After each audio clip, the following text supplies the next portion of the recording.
After the World War, doctors and researchers talked to thousands of people like them, and what they found wasn't always something they could name or diagnose, but it had left a mark on almost everyone. Constant tension, lived for years, changes a person. What's remarkable isn't that people broke under it. It's how many didn't, and what it quietly cost them not to.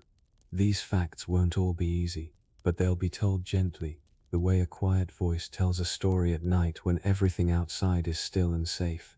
The people in these stories rarely had that stillness while they were living through it.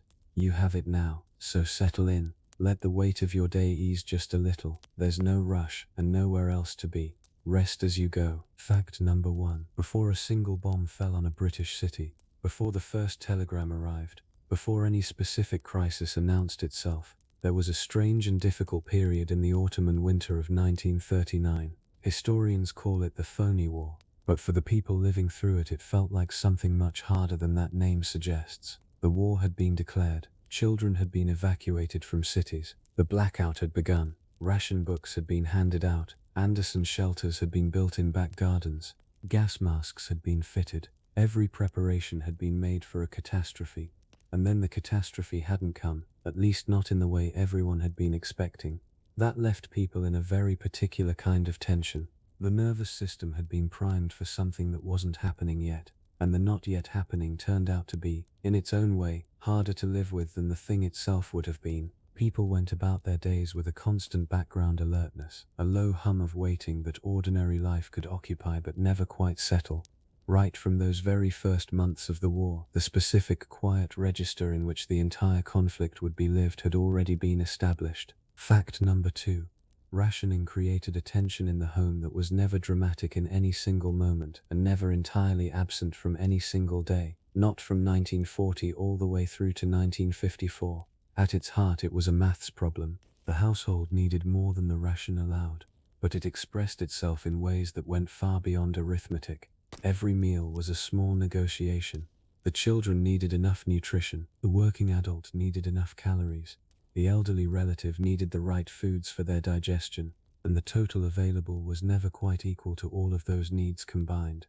The woman managing the ration book was managing all of these competing demands every single day. There was no day off from it, no moment when the calculation could be set aside. The tension was never resolved, only managed, week after week, with whatever skill and information and ingenuity was available. A poorly managed week meant a household that went short, and a household that went short meant people who were hungry. The ration book sat at the center of all of this. It was consulted, calculated against, and worried over so regularly that a piece of official paperwork had become one of the most emotionally significant objects in the wartime home. Fact number 3. Soldiers waiting in staging areas before a major operation experienced a very specific kind of tension, and the waiting, veterans said consistently, was the hardest part.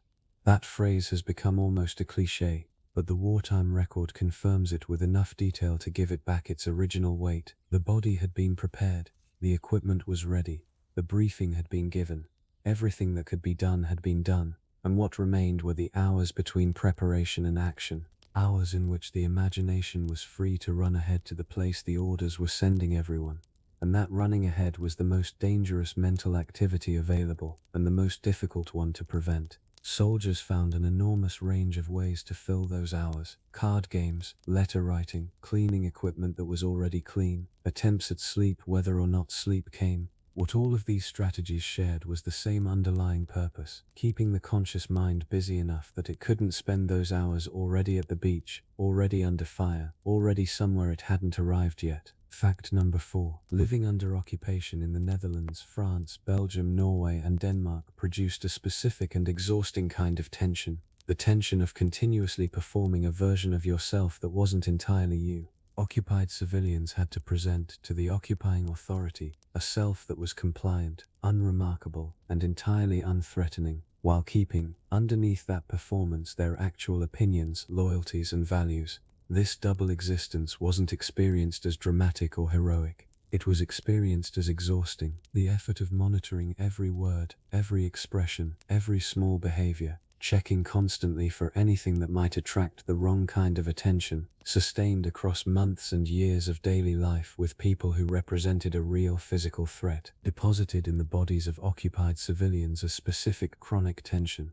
Post-war researchers found it consistently elevated across all the occupied populations they studied. The performance of ordinariness under occupation wasn't free. It was costly, not in any single moment, but in the long accumulation of years spent being, in public, someone slightly different from who you actually were.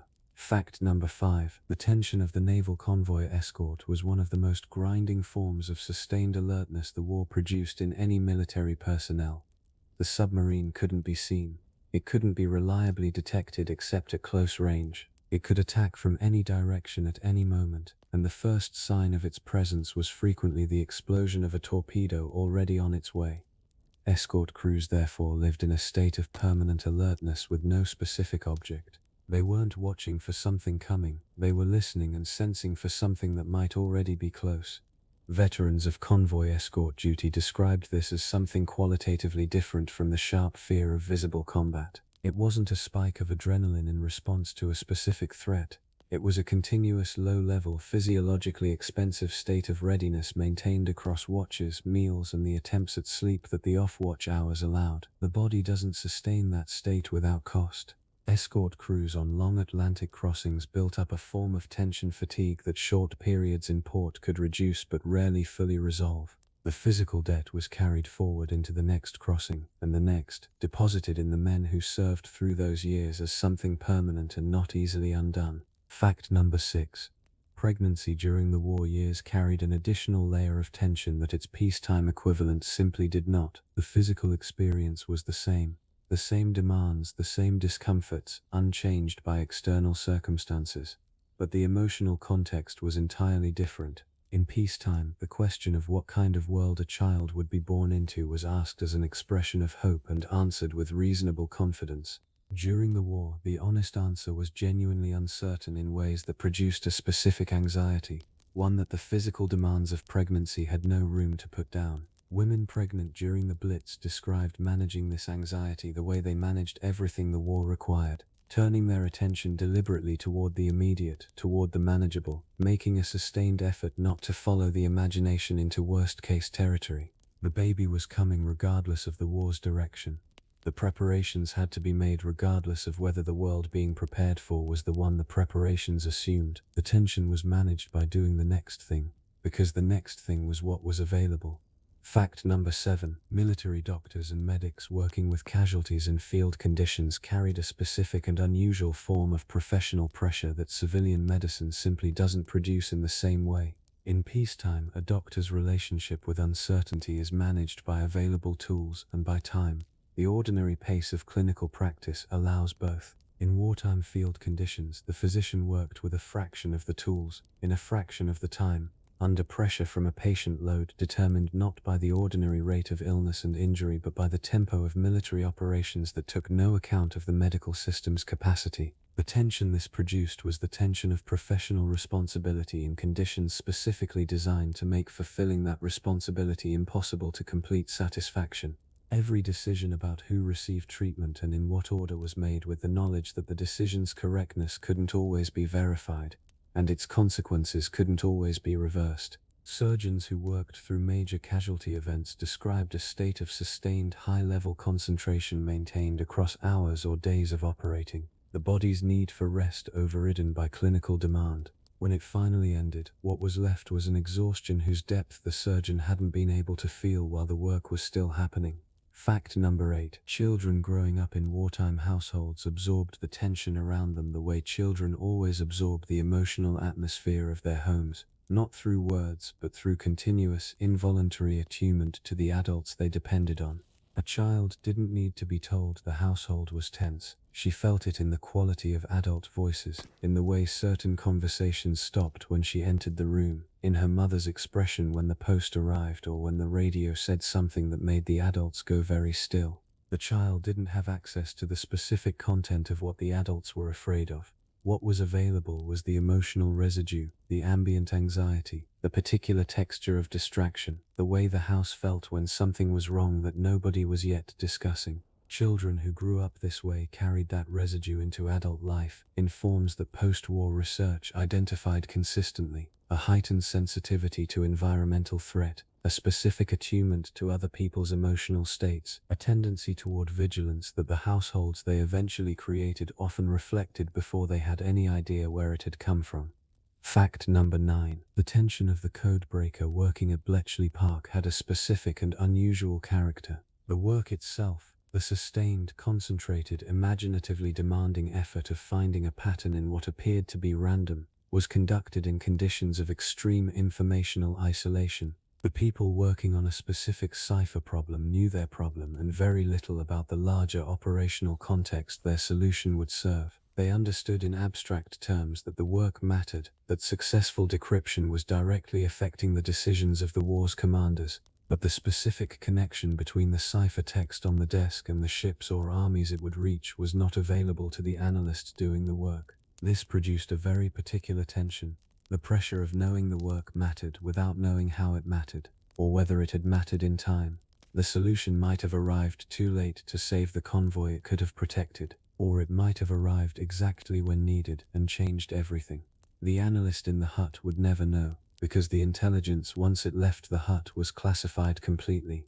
The work was done in productive isolation, and the tension it generated was the tension of effort expended without feedback. Concentrated, intelligent work whose consequences remained permanently invisible to the people who had produced it. Fact number 10. The occupied city at night. Streets emptied by curfew, windows dark behind the blackout, the population sealed indoors by a regulation whose enforcement was real and whose penalties were serious, was an environment of tension whose physical emptiness contained a social fullness the darkness concealed but did not eliminate. Behind those dark windows, people were doing what the occupation did not want them to do. Listening to forbidden broadcasts, maintaining forbidden relationships, holding forbidden opinions, conducting the ordinary business of private life with the full knowledge that privacy was something the occupation regarded as a conditional privilege rather than a right. The tension of the occupied night wasn't the tension of immediate physical danger. For most civilians, most nights, danger wasn't immediate. It was the tension of living in a space whose rules had been rewritten by people who hadn't been invited to rewrite them, where the distance between what was permitted and what was necessary was wide enough that every household navigated it every night in its own way. The curfew said the streets were empty. The streets were empty, and behind every dark window, ordinary life continued, stubborn, quiet, and entirely unwilling to become what the occupation was trying to make it. Fact number 11. A particular kind of tension lived in the hands of people who worked with explosives, bomb disposal officers, munitions factory workers, engineers clearing minefields, and it was a tension that training had not eliminated but had converted into something more useful than fear and more honest than confidence. The Royal Engineers officer kneeling beside an unexploded German bomb in a London garden in 1940 was not fearless. The accounts left by bomb disposal personnel are consistent on this point. Fear was present, fully and appropriately present. The men who claimed otherwise were either being dishonest or had reached a state of emotional depletion that resembled fearlessness without being it. What training had done was give the fear somewhere to go. The specific knowledge of how different fuse types worked, of what the ticking meant and what the silence after the ticking meant, of the precise sequence the disarmament required. This knowledge converted fear from a paralyzing experience into a directed one. It channeled the fear into the specific concentration the work demanded, rather than letting it flood the wider space of the man's consciousness. Veterans of bomb disposal described this conversion with remarkable consistency across different accounts. The moment when the work began and the fear became part of the work rather than a separate thing running alongside it. That was the moment when the tension became manageable. Not gone, manageable, which was in the circumstances the only form of gone that was available. Fact number 12. Waiting for a husband to come home from a shift at a munitions factory was a tension that wives rarely named directly in their diaries or letters, because naming it felt like a form of disloyalty to the husband doing the work, who needed to come home to a household that was managing. The munitions factories of wartime Britain and America were dangerous in ways that workers and their families understood without needing precise statistics. The periodic explosions, fires, and chemical incidents were reported in local newspapers with the careful restraint of wartime censorship. acknowledging the event without supplying the detail that would have communicated its full scale. The wife who had kissed her husband goodbye at the factory gate and was now at home feeding the children and managing the evening was managing a tension that had no legitimate outlet. No action she could take, no information she could obtain, nothing she could do with the knowledge that the factory was dangerous, except continue to function in its presence and wait for the sound of his key in the lock. That sound was for another shift, the specific relief that confirmed the danger hadn't taken the form she wasn't allowing herself to fully imagine. Fact number 13. Tension in a prisoner of war camp had a quality that distinguished it from the tension of active combat. It wasn't the acute, adrenaline-driven alertness of a man in immediate physical danger. It was the chronic, grinding tension of a man in a situation he could not change, could not leave, and could not predict the end of. British and American prisoners in German camps, and Allied prisoners in Japanese camps whose conditions were considerably more severe, navigated this tension through strategies whose range and ingenuity the post-war testimonies document in remarkable detail. The tunnel, the theatre production, the study group, the sports competition organized with improvised equipment, the letter written with the care of someone who understood that it was their primary connection to a world outside the wire, a world they were trying to remain a functional member of despite the wire's best efforts to make that membership feel increasingly abstract. All of these activities were at one level exactly what they appeared to be, ways of passing time in conditions that provided too much of it. At another level they were something more serious, the strategies of people who understood that captivity's tension was most dangerous when it had nothing to work against, and that genuine engagement with almost any activity was the most reliable tool for managing it. Fact number 27. The men who crewed landing craft on D-Day carried a very particular burden in the hours before the assault began. Unlike the infantry they were transporting, whose training had focused on what to do upon reaching the beach, the landing craft crew's primary task was to deliver other men to danger and then withdraw. Repeatedly, across a day in which the shoreline they were approaching was actively trying to kill everyone who came near it, a Royal Navy landing craft officer described waiting in the pre-dawn darkness off the Normandy coast as the longest 2 hours of his life, not because he was in immediate danger, which he was not yet, but because the waiting contained within it a complete, detailed imagination of what the next several hours would require. He could hear distantly the preliminary bombardment, he could see nothing. He knew the general shape of what was coming, and had no way of knowing which specific parts of it would involve him. That gap between general knowledge and specific uncertainty is one of the war's recurring psychological landscapes, and it was never more concentrated than in those dark, cold, pre-assault hours when the sea was full of men waiting for a signal to begin. Fact number 28. Among the complications of the Italian campaign's long, grinding advance up the peninsula was the tension generated by a landscape that had been within living memory, a tourist destination, a place associated with beauty, culture, and leisure that had been comprehensively redesigned for violence. American and British soldiers who had studied art history or simply looked at postcards found themselves fighting through towns whose churches they recognized from reproductions, across bridges mentioned in travel guides, past vineyards described in literature. A British officer noted in his diary that capturing a particular hill town in the winter of 1943 had felt oddly disorienting.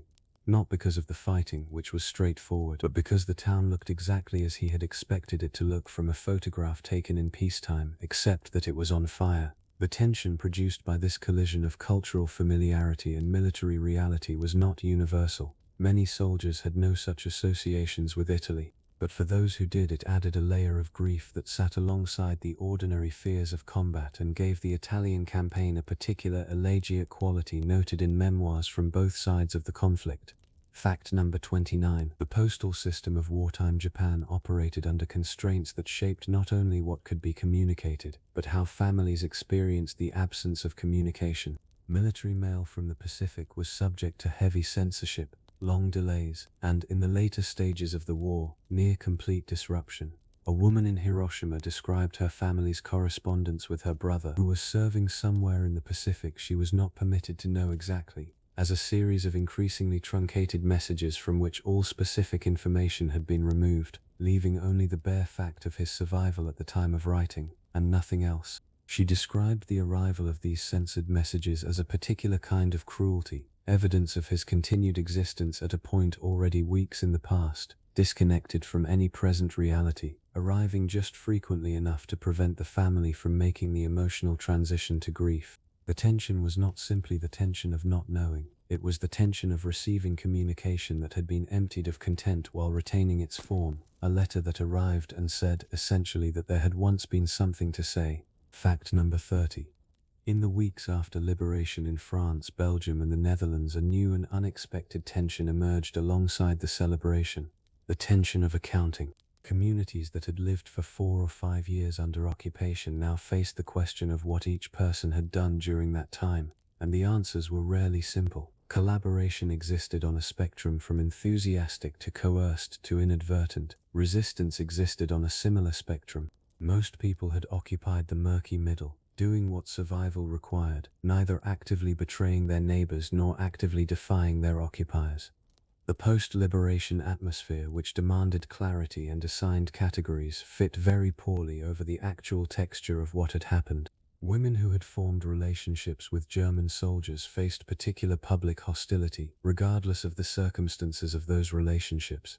Men who had worked in German requisitioned industries faced similar scrutiny. The tension of this period was the tension of retrospective moral judgment applied to situations whose moral complexity had been integral to surviving them. Many communities carried this unresolved accounting for decades, a silence about the occupation years that was not forgetfulness but a collective agreement not to look too closely at what everyone privately remembered. Fact number 31. A Red Cross delegate visiting Italian prisoner of war camps in 1943 noted in his report something the official documentation around him consistently failed to capture. The particular quality of boredom experienced by long-term prisoners was not the ordinary boredom of inactivity. It was something with a harder, more corrosive edge, a boredom inseparable from uncertainty, in which the absence of meaningful activity was compounded by the absence of any reliable sense of when the absence would end. Prisoners who had been held for 2 years described a psychological landscape in which time had lost its normal texture.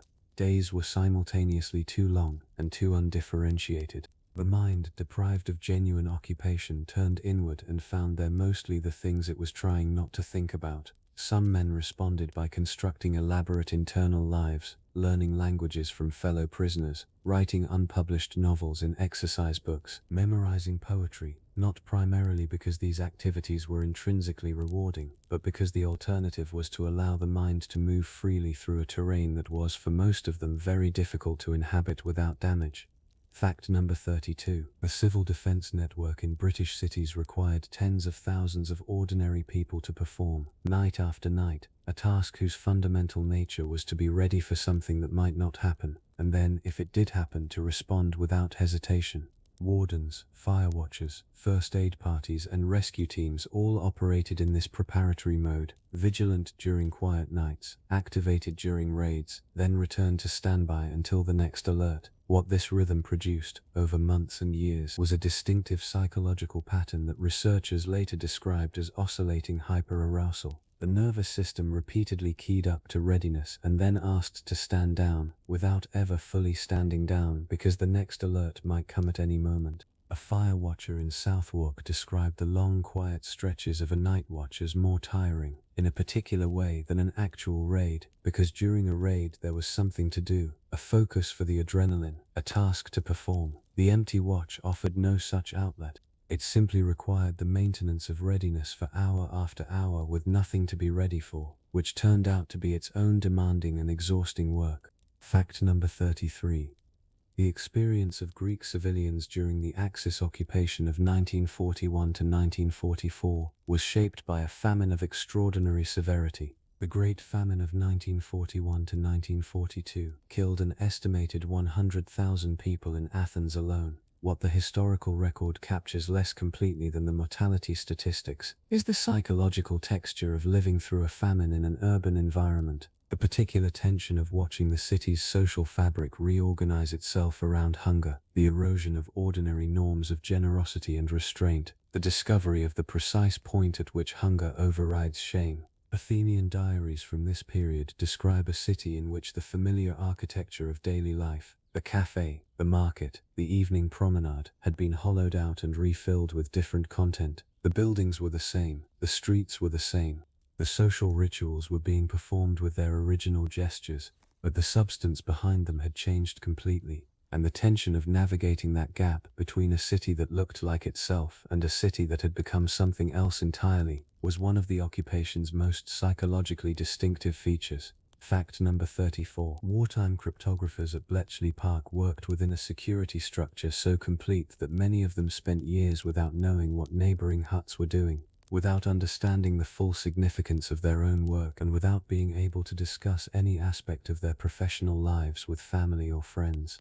The psychological consequence of this enforced silence was not uniform.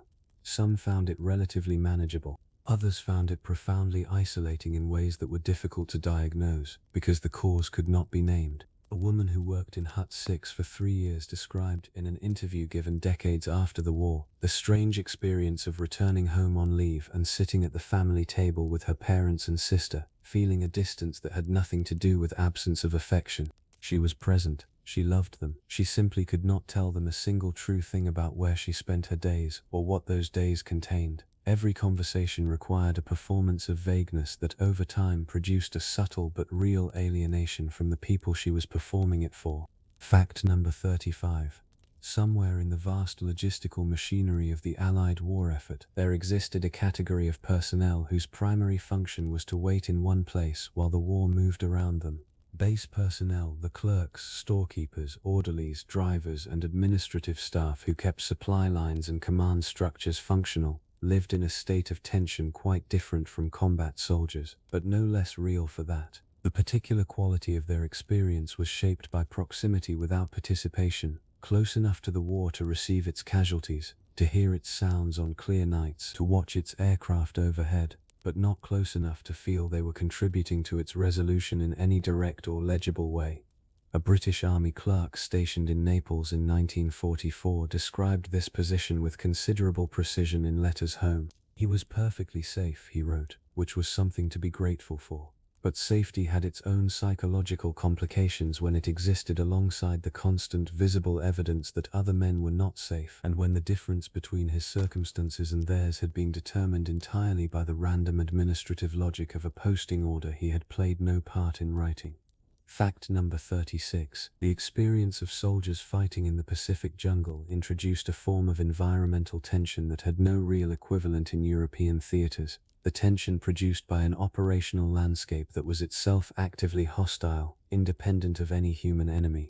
The jungle of New Guinea, Guadalcanal, Burma, and the Philippines was hot, wet, dense, and full of organisms capable of ending a man's war through means that had nothing to do with Japanese weapons. Malaria, dengue fever, scrub typhus, dysentery, and infected wounds killed or incapacitated significant numbers of troops on both sides throughout the campaign. What this biological threat added to the psychological landscape was a diffuse, omnidirectional vigilance that had no tactical solution. A soldier could position himself correctly relative to a Japanese defensive line. He could not position himself correctly relative to an Anopheles mosquito. The inability to direct protective action against a significant category of threat produced a particular kind of helpless alertness, a wariness that could not be resolved into useful behavior. Several medical officers noted that troops who had served long periods in the Pacific developed a persistent bodily anxiety whose origins were no longer clearly distinguishable from those of their combat experience. Fact number 37. The tension specific to military interpreters working in prisoner interrogation has been documented in a handful of memoirs that reveal its unusual psychological complexity. An American Nisei interpreter working in the Pacific described the particular difficulty of conducting interrogations in his parents' language, using the cultural intimacy that language carried to extract information from prisoners who were, in the context of the interrogation room, the enemy, and in the context of his personal history, people who looked and sounded like his relatives. The tension was not primarily political. He was clear about his loyalties and his purpose. It was emotional and cognitive, the impossibility of keeping entirely separate the professional task and the personal resonances that the language itself activated with every exchange. He noted that he found it necessary, after long interrogation sessions, to spend time alone before returning to the company of other American soldiers, not because the work had changed his convictions, but because it had temporarily put pressure on the psychological partition he maintained between the two worlds the language simultaneously accessed. Fact number 38. Among the strangest psychological experiences documented in wartime memoirs is the tension produced by sudden, unexpected beauty in the middle of an operational environment. This appears across theaters and nationalities with sufficient frequency to suggest it was a genuine and fairly common phenomenon, not a literary convention. A German soldier on the Eastern Front described watching a sunset over the Ukrainian steppe in the summer of 1942, the light on the grass, the silence for once complete, the sky doing something vast and indifferent above the entire catastrophe, and feeling a distress he found difficult to explain. He described it in his diary as a kind of pain. The beauty was real and the circumstances were what they were. Their coexistence produced a tension that was not the tension of danger but the tension of profound incongruity, the world insisting on its own loveliness in the middle of human destruction, offering no comfort in that insistence, simply continuing regardless. Several veterans across different nations described similar experiences and noted a shared feature: the beauty made the war feel worse, not better. It demonstrated that the world outside the war still existed and was still capable of being beautiful, which the war itself was not. Fact number 39.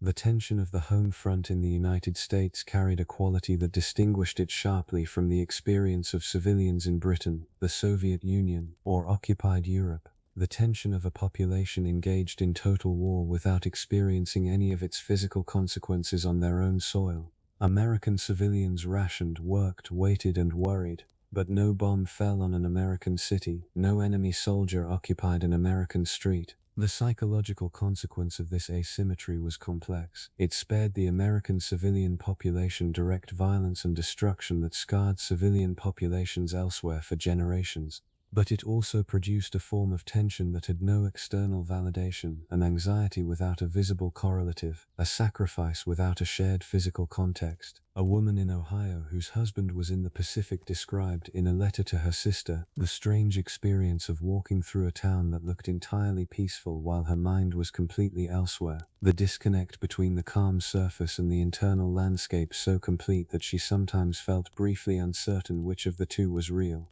Post-war American psychology showed elevated rates of anxiety in this demographic that researchers attributed partly to exactly this feature: sustained fear with no external anchor. Fact number 40. The final months of the German occupation of Warsaw in 1944, following the failure of the Warsaw Uprising, produced conditions that survivors described with a consistency suggesting a specific and distinctive psychological state: the experience of living in a city being deliberately and systematically destroyed around them while they were still in it. German engineers and troops moved through the city in organized demolition teams, burning buildings block by block, reducing Warsaw to rubble in a process that was neither the chaos of bombing nor the finality of a single catastrophic event, but a slow, purposeful erasure conducted over weeks. Survivors who endured this period in hiding or in labor columns described a tension rooted in the surreal quality of the process, the methodical orderliness of it, the way it proceeded without apparent anger or urgency, as though the destruction of a city were simply a task to be completed efficiently.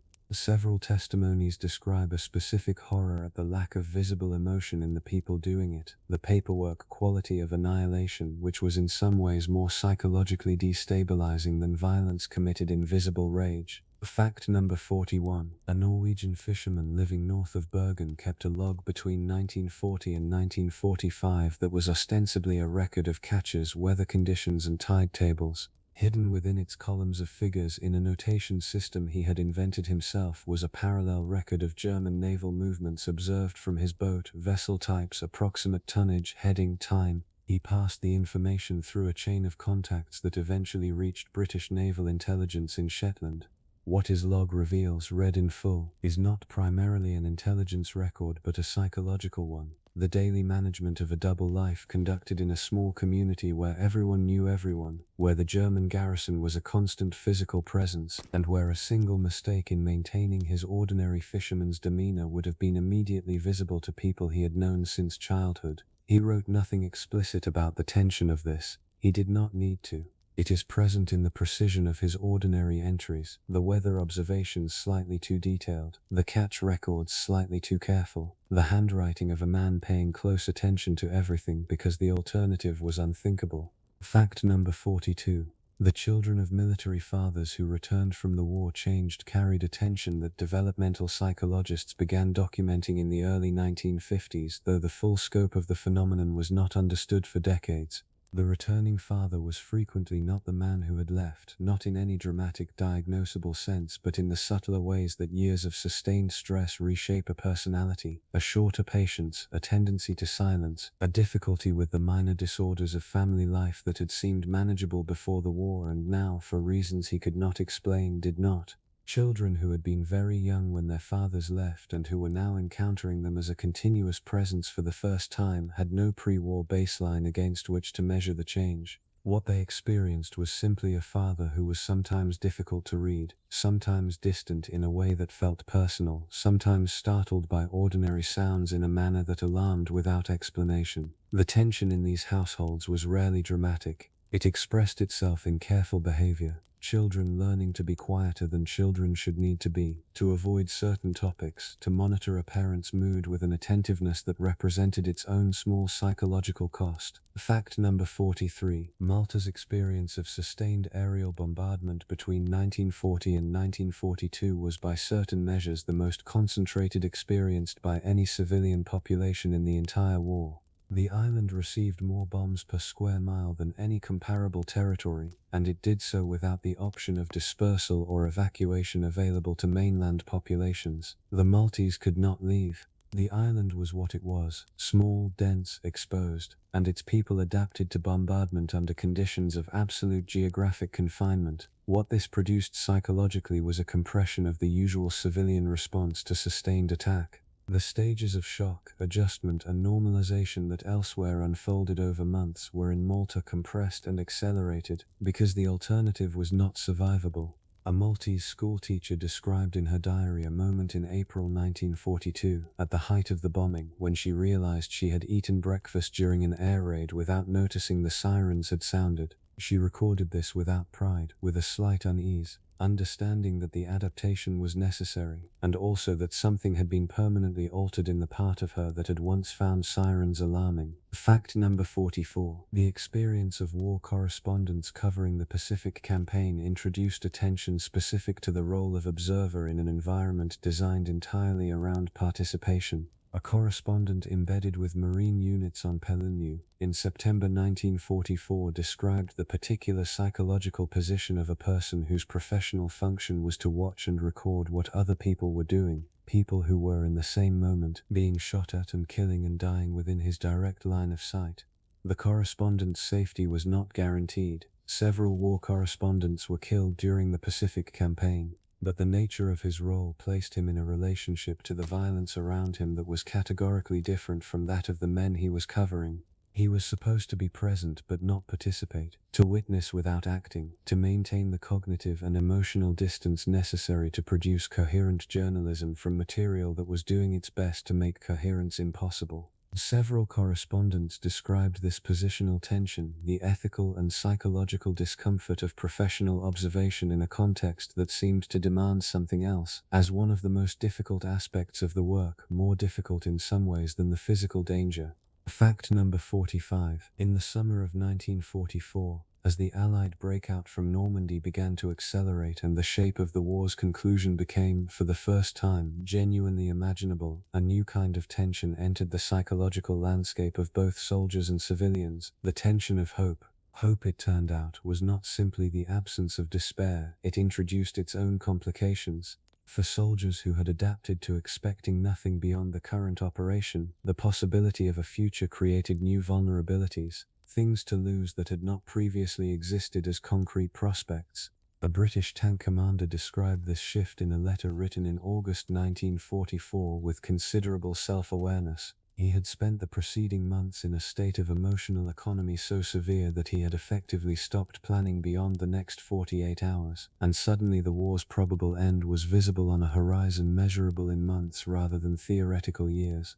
The adjustment required was not straightforward. Hope and dread turned out to be more closely related than he had expected. Each new possibility of survival created a corresponding new possibility of being killed before reaching it.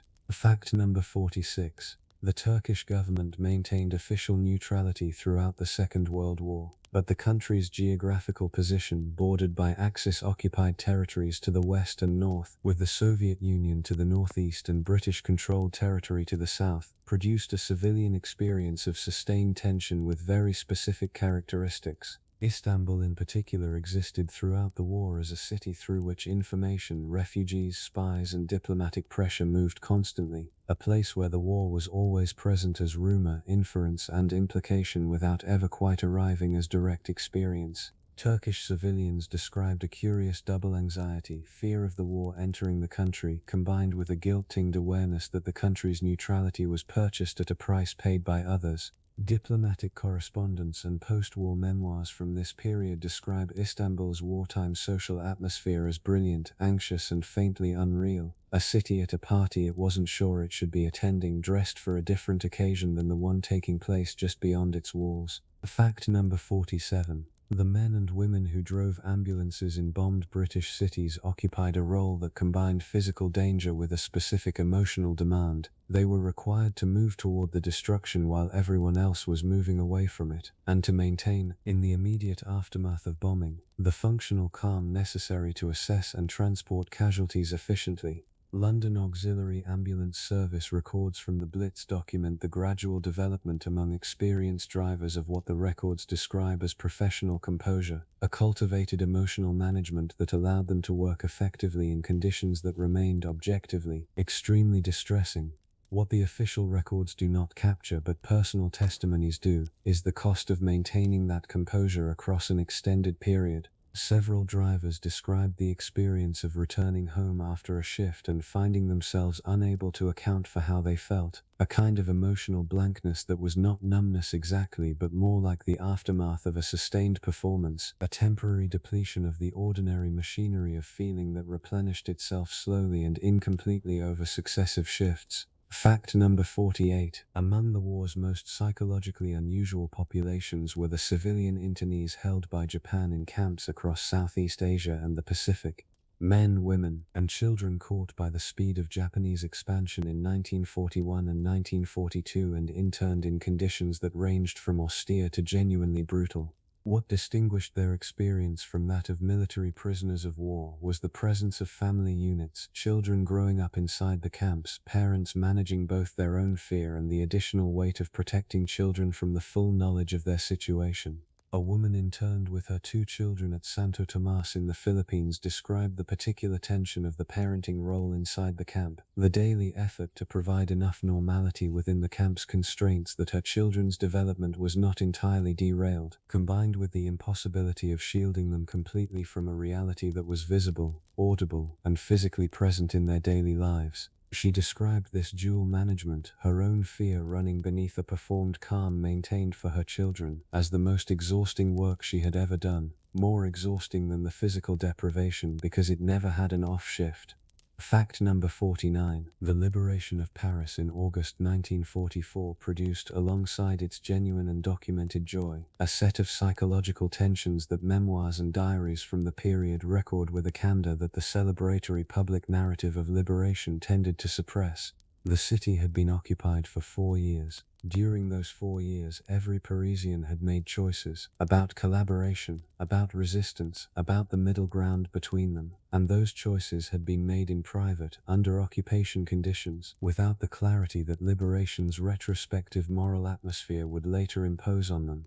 The liberation brought the joy of freedom and simultaneously began the process of social reckoning that the occupation had deferred. The tensions of August 1944 Paris were therefore multiple and layered: celebration, relief, grief for those who had not survived, the beginning of scores being settled, sometimes violently, and the onset of the longer, quieter process by which a city attempts to construct a shared narrative from 4 years of individual moral complexity that a shared narrative cannot fully contain. Fact number 50. A Soviet signals officer attached to an armored unit during the advance through Poland in early 1945 kept a diary that was discovered decades later in a Moscow archive. What makes it unusual is its sustained attention to the emotional texture of victory, something that Soviet wartime writing shaped by ideological expectation rarely recorded honestly. He described the advance as producing in him not the exhilaration he had expected but a peculiar, heavy mixture of exhaustion and unreality. The landscape moving past too quickly, the towns surrendering before they could be fully registered, the violence continuing even as the scale of what was being won became gradually apparent. He wrote about the tension of moving through a Poland that had been comprehensively destroyed and was now, in the same moment, being liberated. Two facts simultaneously true, each one making the other more difficult to absorb. The men around him were managing this primarily by not thinking about it, which was its own kind of psychological work, performed continuously, at a cost he could see accumulating in their faces even when he could not see it in his own. Fact number 51. A Danish civil servant working in the Copenhagen Municipal Records Office during the German occupation developed, over the course of 4 years, a bureaucratic skill that had no name in any administrative manual: the ability to process German requisition orders, residency registrations, and demographic surveys in a way that appeared completely compliant while introducing at the level of individual data entries small and individually untraceable inaccuracies that accumulated across the records into something useful for the Danish resistance. He never discussed this with colleagues. He had no way of knowing whether anyone else in the building was doing the same thing. He described it after the war as the loneliest work he had ever done, consequential possibly in ways he could never verify, conducted entirely alone in an open office full of people, sustained across years by nothing more than a private conviction that small invisible acts of resistance were worth the cost of performing them indefinitely without acknowledgement or result. Fact number 52. The physical experience of sustained tension in wartime has been documented in medical records with a specificity that the psychological literature of the period largely missed. British general practitioners serving civilian populations in bombed cities recorded, throughout the Blitz and beyond, a significant increase in patients presenting with somatic complaints, headaches, digestive problems, muscular pain, elevated blood pressure, skin conditions, that had no clearly identifiable organic cause but correlated strongly with periods of intensified bombing or significant war news. The body kept its own record of the war's pressure, expressing in physical symptoms what the culture of the period made it difficult to express in psychological ones. A GP in Stepney described his wartime practice as a clinic for a condition that had no diagnosis, the accumulated physical residue of sustained fear managed by people who had been told, implicitly and explicitly, that managing it was their patriotic duty, and that failing to manage it was a form of weakness. His patients did not come to him saying they were frightened. They came to him with headaches. He treated the headaches. Both of them understood, without discussing it, what the headaches were actually about. Fact number 53. The experience of stateless refugees in wartime Europe, people who had lost their national identity through persecution, conquest, or flight and now existed in the administrative margins of countries that were themselves under extreme pressure, produced a tension with no fixed address and no institutional support. A Polish Jewish refugee who had fled Warsaw in 1939, spent time in Soviet-occupied eastern Poland, been deported to a Soviet labor camp, and eventually reached Tehran as part of the Anders Army evacuation in 1942, described his wartime trajectory as a series of entirely distinct fear environments, each one requiring a complete recalibration of survival strategy, none of them providing any platform of stability from which the next transition could be managed with anything approaching equanimity. What accumulated across these transitions was not resilience in any straightforward sense, but something more like a practiced flexibility, the ability to read a new environment rapidly, identify its specific threats, and adjust behavior accordingly.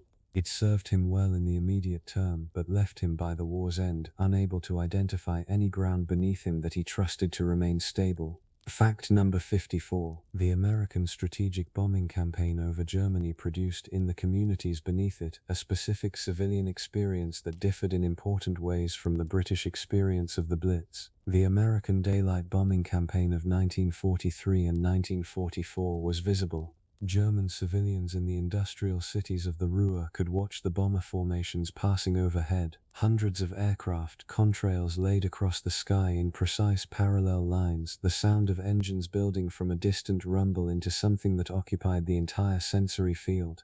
A woman in Essen described watching a formation pass in the summer of 1943 with a detachment she found disturbing in herself. She stood in her garden looking up at several hundred aircraft whose bombs would shortly be falling on her city, and her primary experience was aesthetic. The strange, terrible beauty of the formation, its precision, its indifferent scale. Before the sirens finally registered and she moved toward the shelter, she described the emotional response as arriving too late, as though the feeling the situation warranted had not kept pace with the situation itself. Fact number 55. The role of military chaplain in forward combat units required a psychological negotiation that theological training had not specifically prepared its practitioners for. The maintenance of genuine pastoral presence in an environment whose conditions systematically undermined the premises on which pastoral care rests. A British Army chaplain who served with an infantry brigade from Normandy to the Rhine described the central tension of his role with unusual frankness in a post-war memoir. He was expected to provide spiritual comfort to men who were dying, comfort that rested on theological claims about meaning and purpose and the significance of individual lives that the operational context around him seemed daily to be actively refuting. He did not lose his faith, he was careful to say that, but the faith he retained was not the faith he had arrived with, and the process of its modification, conducted under fire without time for reflection, had left him holding something that still functioned as belief but whose internal architecture he no longer fully recognized. The tension between his professional role and his personal theological reality, he wrote, was never fully resolved, simply managed day by day across a campaign that lasted long enough to change him in ways he was still discovering years after it ended. Fact number 14.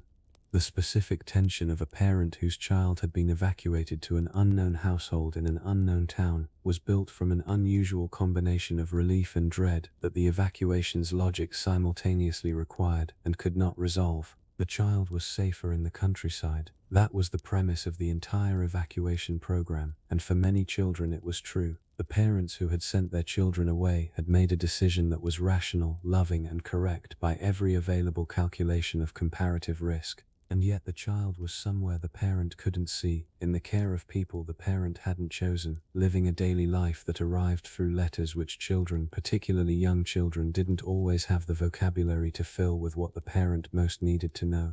The tension was the gap between knowing the decision had been right and not being able to feel that it was right.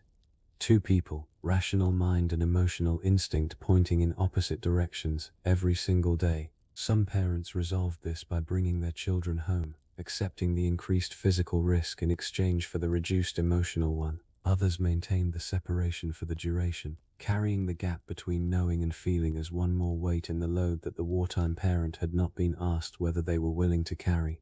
Fact number 15. Among the more invisible forms of wartime tension was the tension carried by interpreters and liaison officers working between Allied commands of different nationalities, the Americans and British, the British and Free French, the Western Allies, and the Soviet military liaison officers, whose presence at certain planning sessions was a political requirement that the realities of the alliance complicated at every turn. These individuals occupied a position of unusual stress. They were responsible for ensuring that communication between parties with different interests, different cultures, different military doctrines, and considerable mutual suspicion was accurate enough to serve as the basis for operational decisions, and an error of translation or a failure of cultural interpretation could have consequences that went well beyond the administrative. The interpreter who got it right, consistently and under pressure, across months of high-stakes multilateral communication, left no monument to their accuracy. The communication worked, and the plans proceeded, and the accuracy was invisible precisely because it was complete. The tension of the role was the tension of work whose success left no trace, and whose failure would have been immediately and consequentially apparent. Fact number 16. Wartime marriage, the specific institution of two people committed to each other across distances and uncertainties and transformations the war was producing in both of them simultaneously, was sustained through conditions that peacetime marriage had not been designed to withstand. and many wartime marriages, in the end, did not withstand them. The tension was not primarily the tension of separation, though separation was genuinely hard. It was the tension of transformation, the anxiety of two people changing in ways the separation prevented them from witnessing in each other, and that letters could describe but could not fully convey. The woman who had spent 3 years managing a household alone, making every decision, developing confidences her pre-war self had not possessed, was not the same woman her husband had left. The man who had spent 3 years in conditions that required things of him he could not describe in letters was not the same man who had gone. The tension of wartime marriage was the tension of two people trying to maintain a relationship across a gap that was not only geographic but developmental, trying to stay connected to each other's changing selves, hoping that what they were each becoming would still be compatible with what the other was becoming, when the distance was finally closed. Fact number 17. The tension of operating a clandestine radio transmitter in occupied Europe was one of the most acutely physical forms of wartime stress, because the stakes were immediately physical, and because the German direction-finding equipment meant that each transmission was a timed event. The safe duration was calculable, and exceeding it was directly linked to the probability of being located and arrested. Resistance radio operators worked within these constraints with the discipline of people who understood the arithmetic of their own survival. The transmission was kept as short as possible. The location was changed as frequently as practical. Transmission times were varied to prevent the patterns that direction finding required to be effective. Through all of this, the tension of the transmitting minutes, the knowledge that German vehicles with direction-finding equipment might already be triangulating the signal, was managed not by eliminating the fear but by converting it into fast, precise, technical work. When the transmission was done, the antenna came down, the equipment was hidden, the operator became again an ordinary person going about ordinary business. The tension didn't come down with the antenna, it simply found a quieter register in which to continue. Fact number 18. Japanese civilians in the final year of the war lived inside a tension produced by a specific and widening gap between what official information told them and what the physical world around them made impossible to ignore. The government's management of information had been thorough and sustained throughout the war, but by 1944 and 1945, physical evidence was outpacing the official narrative in ways no amount of information management could entirely prevent. The B-29s were visible overhead, the fires they produced were visible, the food shortages were felt directly, at every meal, without needing any external source to confirm them. A schoolteacher in Osaka kept a private notebook between 1942 and 1945 recording, with almost clinical precision, the widening distance between what she was required to say in her classroom and what she privately believed. By 1944 the gap had become so large that she had developed without conscious design 2 entirely separate vocabularies, one for the classroom, one for the notebook. In one entry she worried that she was losing track of which version of events she actually believed. Historians studying Japanese wartime psychology have found this cognitive splitting widespread among educated civilians who consumed enough information to recognize the propaganda but lived in an environment where acknowledging that recognition carried serious risk. The tension was not fear alone. It was a mind working continuously to hold 2 contradictory realities at once, each one necessary for a different kind of survival. Fact number 19. The tension of a military chaplain during a wartime deployment was shaped by a specific professional paradox that the role created and that the people who occupied it navigated with varying degrees of success and at varying personal cost. The chaplain was required to provide comfort, spiritual support, and emotional presence for the men in his care, across the full range of wartime experience, including its most extreme expressions of violence, loss, and moral complexity. He was required to do this without expressing, in the performance of the role, the doubts and distresses those same experiences were producing in him, because expressing them would have undermined the function the men in his care needed him to fulfill. The chaplain sitting with a dying soldier was also a man confronting his own mortality, his own encounter with the violence that had produced the wound, his own theological and emotional reckoning with what he was witnessing. These 2 dimensions ran simultaneously, the performed stability and the internal confrontation, and the tension between them was the specific professional burden of the role. Post-war accounts from military chaplains describe this tension with a candor their wartime performance had not permitted. The depth of what they describe suggests that the stability they provided to others had been purchased, in many cases at a considerable personal cost, that their role had given them no legitimate space to acknowledge while they were incurring it. Fact number 20. Among the forms of wartime tension least visible in the official record but most consistently present in the personal one, is the tension of the ordinary day that was going too well. Civilians and soldiers who had been living with sustained tension long enough for it to become their baseline described this experience consistently, and it reveals itself as a genuine psychological phenomenon. The good day was the day that felt most wrong. The quiet week was the week in which a war-trained nervous system had the least to work against, and therefore turned its attentiveness, for want of an external object, toward the calm itself, finding in it not reassurance but foreboding. The Blitz survivor who felt most anxious during the quiet weeks between raids. The convoy sailor who found the uneventful crossing harder to manage psychologically than the crossing with a contact. The occupied city's resident for whom a week without incident produced not relaxation but a quiet tightening. The tension had been installed so deeply that the absence of its object had become, itself, a source of tension. The nervous system had learned a new normal, and the new normal required a threat in order to feel right. Fact number 21. A Japanese schoolteacher in Osaka kept a private notebook between 1942 and 1945 in which she recorded, with almost clinical precision, the widening distance between what she was required to say in her classroom and what she privately believed. By 1944, the gap had become so large that she had developed, without conscious design, two entirely separate vocabularies, one for the classroom, one for the notebook. She noted in one entry that the effort of switching between them was beginning to blur the boundary. She worried, she wrote, that she was losing track of which version of events she actually believed. This was not a marginal experience. Historians studying Japanese wartime psychology have identified this cognitive splitting as widespread among educated civilians who consumed enough information to recognize the propaganda but lived in an environment where acknowledging that recognition carried serious risk. The tension it produced was not the tension of fear alone. It was the tension of a mind working continuously to maintain two contradictory realities simultaneously, each one necessary for a different kind of survival. Fact number 22. Carrier pigeons were among the war's most reliable communication tools, and the men and women who handled them lived with a very specific anxiety that has been largely absent from official histories. A pigeon handler attached to a British signals unit in North Africa described the particular dread of releasing a bird carrying urgent intelligence and then simply waiting.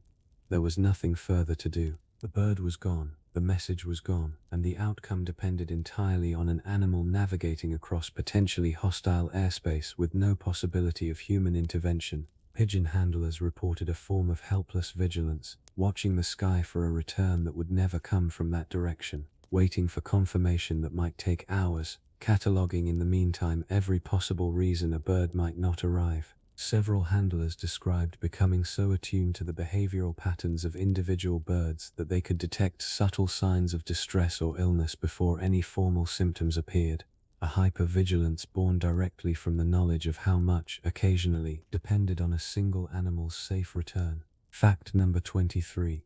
In the spring of 1945, as Soviet forces closed in on Berlin, a peculiar social phenomenon emerged among the city's remaining civilians. People began giving away possessions, not looting, giving. A woman whose memoirs were published decades later described her neighbor arriving at her door with a ceramic jug she had always admired, pressing it into her hands without explanation and walking back inside. The gesture required no explanation.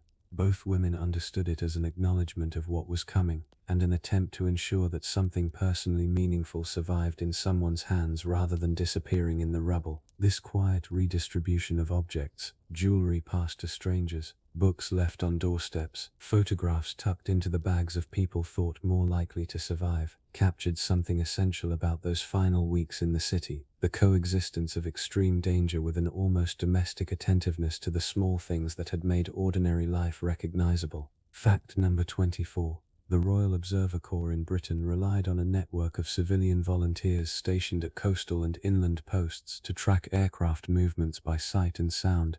By 1941, the most experienced observers had developed an ability to identify aircraft types in darkness by sound alone. engine pitch, rhythm, and the distinctive acoustic signature of different designs. What is less often recorded is the psychological texture of that skill. An observer stationed on the Suffolk coast described the experience of a quiet night watch as a sustained exercise in discrimination. Every sound had to be assessed, categorized, and either dismissed or escalated, continuously, for hours. The problem was not identifying sounds that were clearly aircraft. It was managing the hundreds of sounds that were almost certainly not aircraft, but could not be entirely dismissed. The tension of the watch lay precisely in that margin of uncertainty, not in the confirmed threat, but in the unresolved question, repeated endlessly across a long night, of whether what had just passed overhead was worth waking anyone about. Fact number 25. Among the most psychologically complex positions in the entire Allied command structure was that of the intelligence officer tasked with assessing German deception operations. A small group of analysts whose job was to determine from incomplete and frequently contradictory evidence which German communications were genuine and which were deliberate traps. The work required a particular mental posture. Permanent, productive suspicion applied equally to all incoming information, including information that appeared to confirm what the analyst already believed. One MI5 officer described it as trying to solve a puzzle while suspecting that the puzzle maker had anticipated every solution you might reach and had designed a false path leading exactly there. The tension was intellectual as much as emotional. The sense that confidence in any conclusion was itself a possible symptom of successful manipulation.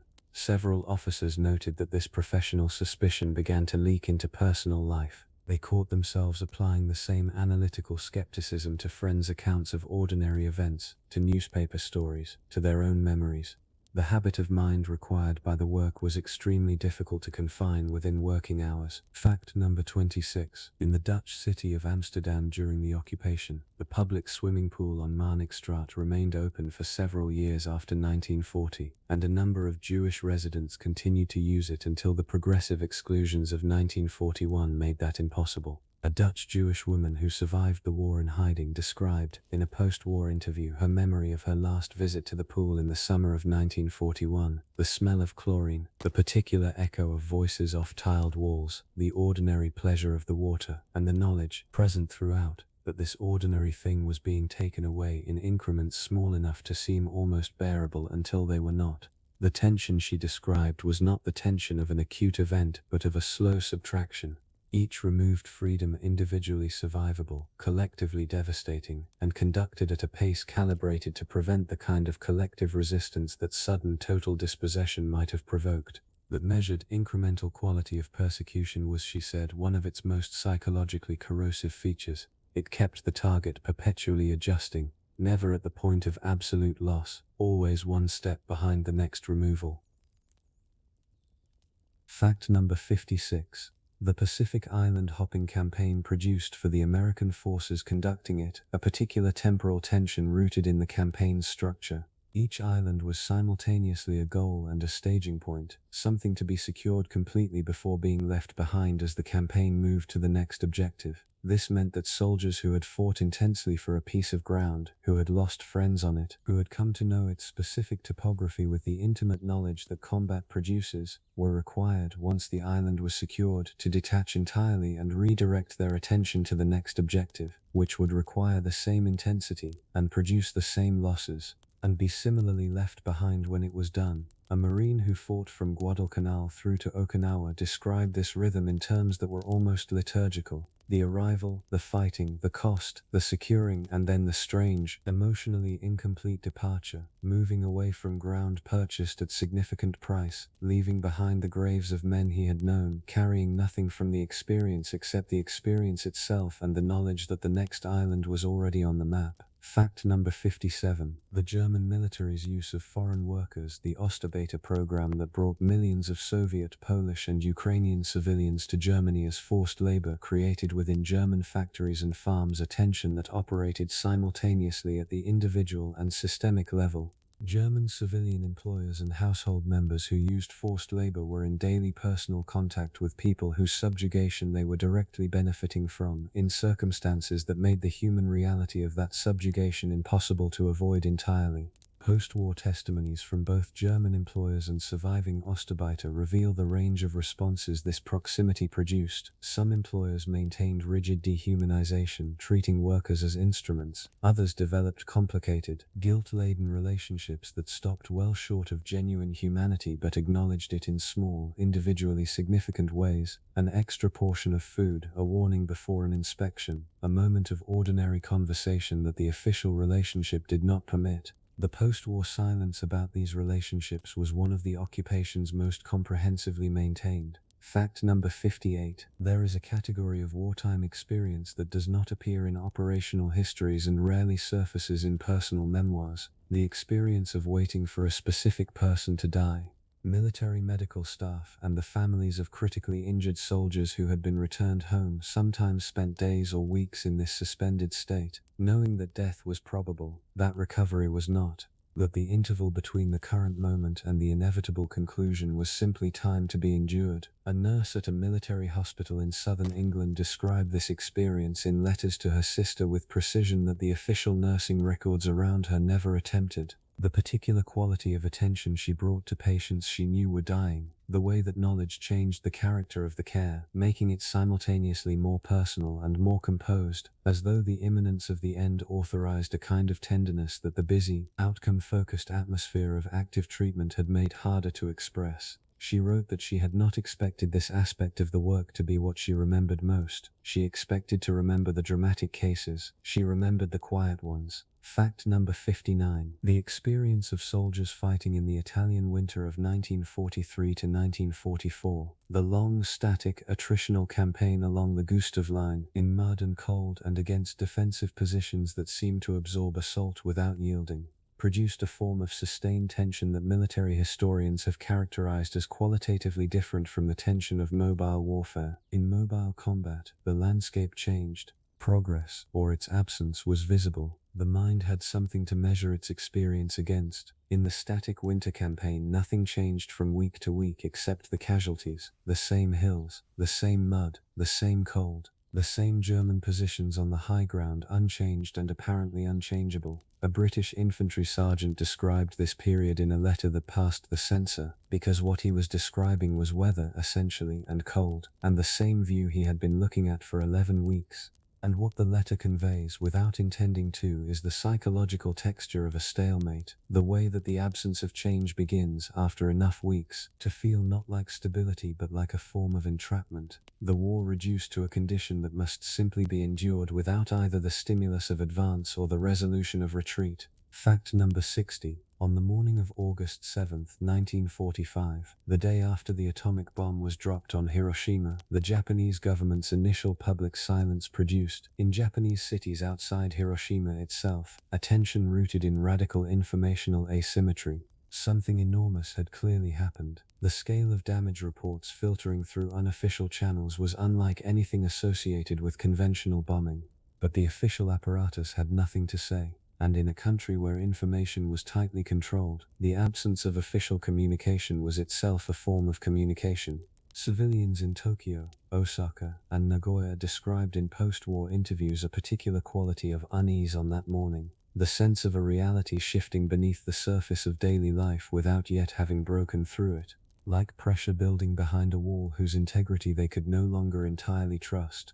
The full truth of what had happened at Hiroshima reached most Japanese civilians not through official channels but gradually, through rumor, through the testimony of survivors, through the accumulating weight of a silence that had too many things behind it to hold them much longer. Fact number 61. A Hungarian Jewish doctor working in Budapest in the autumn of 1944 continued his medical practice through the Arrow Cross takeover of October with a composure that his patients found reassuring, and that he himself, in a diary discovered after the war, described as entirely performed. He had no composure. What he had was a professional framework so deeply internalized that it continued to function as a behavioral template even when the interior state it was supposed to reflect had ceased to exist. He made appointments. He kept them. He diagnosed and prescribed with technical accuracy while aware at every moment that the city outside his consulting room was engaged in the systematic murder of people who shared his religion, his background, and his legal status. He survived. After the war he returned to practice. He noted in the diary's final entry written in January 1945 after liberation that he was not sure he had been fully present for any of it, and that he was not sure yet whether that had been a loss or the thing that had kept him alive. Fact number 62. The construction of the Burma Railway between 1942 and 1943, built by Allied prisoners of war and Asian forced laborers under conditions of severe deprivation and brutality, produced among its surviving workers a form of psychological adaptation whose features have been studied by researchers across several decades without arriving at a consensus description. What the testimonies agree on is the centrality of small specific acts of human connection as the primary psychological resource in an environment that had systematically stripped away everything else. A British prisoner who survived the railway described a moment in the middle of a 16-hour work shift in monsoon rain, in conditions of serious malnutrition, when a fellow prisoner passing him on the track made a particular gesture, a brief, specific, private acknowledgement that cost the man nothing and communicated in a second that he was seen and that the person passing had noticed he was struggling. This gesture, the survivor wrote 40 years later, had been more sustaining in that moment than food would have been. He could not explain why, precisely. He understood that the explanation had something to do with what it means to remain a person in a place designed to make personhood irrelevant. Fact number 63. The Swiss population's experience of the Second World War has received less historical attention than that of directly combatant or occupied nations, partly because Switzerland's neutrality meant its civilians experienced neither invasion nor bombing. But the psychological record of the war years in Switzerland reveals a sustained tension rooted in geographic and moral exposure that official neutrality could not fully contain. Switzerland was surrounded by Axis-controlled territory for most of the war, dependent on German goodwill for transit and trade, and aware, in ways the official narrative was not always willing to acknowledge, of what was happening to Jewish populations in the surrounding countries. A woman living near Basel wrote in her diary in 1942 about trains she could see from a distance traveling east, whose cargo she had been told various things about, and none of the things she had been told quite fit what she could see. The tension between official position and private knowledge is one of Switzerland's least examined wartime psychological inheritances, and the diaries of ordinary civilians contain evidence of it that the political histories of the period have been slow to integrate. Fact number 64. Among the naval engagements of the Pacific War, the Battle of Leyte Gulf in October 1944, the largest naval battle in history by number of vessels engaged, produced in its aftermath a set of experiences whose psychological content has been extensively debated but whose human detail is most vivid in the testimonies of ordinary sailors. A sailor aboard one of the escort carriers described the experience of watching Japanese battleship shells falling around his ship, shells large enough to pass through the thin hull without immediately exploding, a surreal detail that several testimonies confirm, in terms that locate the experience beyond ordinary fear. He described a state of such extreme cognitive overload that the mind's normal processing had simply stopped, leaving him in a strange pure present tense, performing his assigned function with an automaticity that felt, from the inside, like watching himself from a slight distance. This dissociative response to extreme threat, documented across multiple testimonies from the battle, represents one of the war's clearest records of the human nervous system at the outer boundary of manageable experience. Fact number 65. The experience of wartime in Cairo, headquarters of British Middle East Command and a city that served simultaneously as military hub, refugee destination, diplomatic center, and functioning Egyptian metropolis, produced a social atmosphere of extraordinary density and a specific tension rooted in the coexistence of extreme urgency and deliberate leisure. British officers on leave from the Western Desert encountered, within hours of leaving the front, a city of nightclubs, restaurants, and well-stocked shops that seemed to belong to a different war, or no war at all. A British intelligence officer stationed in Cairo in 1942 described the city as a place where you could eat a good dinner, hear jazz, drink whatever you wanted, and then lie awake at 3 in the morning with a completely clear awareness that Rommel was 80 miles away and the city's evacuation plans were already drafted. The tension was not suppressed by the pleasure. The two coexisted, each making the other more vivid, in a way that seemed to define Cairo's particular wartime character. Fact number 66. The experience of soldiers in the final stages of fighting in Okinawa in the summer of 1945, one of the war's most brutal and costly land campaigns, included a psychological dimension that the military's official after-action reports captured only in aggregate statistics but that individual testimonies describe with considerable specificity. By the campaign's final weeks, American forces had been fighting continuously for nearly 3 months in conditions of extreme heat, persistent rain, and casualties proportionally among the highest of the Pacific War.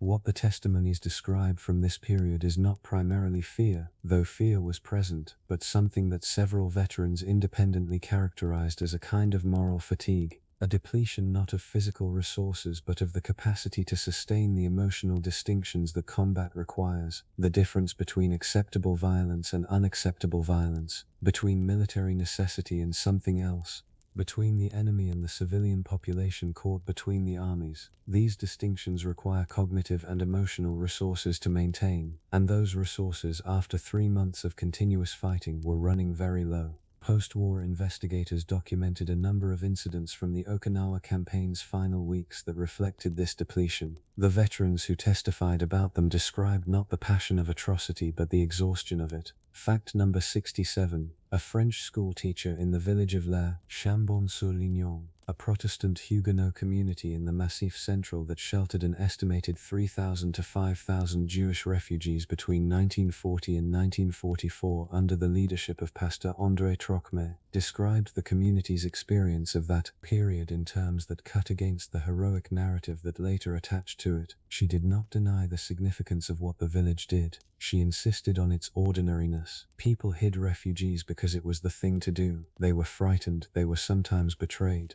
They continued because stopping would have required an active decision to stop, and no one wanted to be the person who made that decision. The tension of those 4 years, she said, was not the tension of dramatic moral choice, the single moment of decision she was regularly asked about in post-war interviews. It was the tension of continuation, the daily return to a commitment made in a different moment, in different circumstances, maintained across years by a combination of conviction, community pressure, habit, and the accumulated weight of what had already been done and could not be undone. Fact number 68. The experience of German soldiers on the Eastern Front during the Soviet winter offensives of 1942 to 1943 has been documented extensively in memoirs and letters, but one aspect appears in the personal record with a frequency that military histories do not adequately reflect: the particular tension of cold as a military environment. The cold was not background. In temperatures that regularly fell below -30°C on the open steppe, cold was an active, continuous, and potentially lethal presence that demanded constant management, occupying a significant portion of every soldier's cognitive and physical resources simply to survive from one day to the next. A German infantryman's letters from the winter of 1942, written in a handwriting increasingly difficult to read as the cold affected his hands, describe a daily existence organized primarily around warmth, its acquisition, its preservation, the calculation of how long a fire could be maintained without attracting Soviet artillery, the hierarchy of who got to be closest to the heat source and for how long. Everything else, the tactical situation, the larger war, even the immediate enemy, existed at a remove behind the immediate pressing animal requirement of not freezing to death before morning. Fact number 69. Among the populations whose wartime experience most consistently resists generalization are the civilian communities of the Philippine archipelago during the Japanese occupation of 1942 to 1945. A diverse, geographically scattered population whose experience varied enormously between islands, between urban and rural environments, and between communities caught in active combat zones and those the war passed around rather than through. A Filipina woman from a rural community on Leyte described her family's experience of the occupation in terms that locate its central tension not in any single dramatic event but in the cumulative weight of small daily navigations, the calculation each morning of which roads were being watched, which neighbors could be trusted with specific kinds of information, which behaviors in the presence of Japanese soldiers communicated the right degree of compliance without communicating the wrong degree of engagement. This daily calibration, maintained across 3 years without a single day's holiday from its requirements, produced a form of exhaustion she struggled to explain to people who had not experienced it. Not the exhaustion of physical labor or even acute fear, but the exhaustion of sustained, unrelenting attentiveness to the social surface of a world that had become, under occupation, a continuous performance with no backstage. Fact number 70. The final entry in the diary of a young German woman living in Berlin, written on April 25, 1945, 4 days before Hitler's death and 13 days before the German surrender, does not describe the Soviet artillery that had been firing on the city for days, or the collapse of the government, or the violence in the streets, though all of these were present. It describes instead the difficulty of finding water.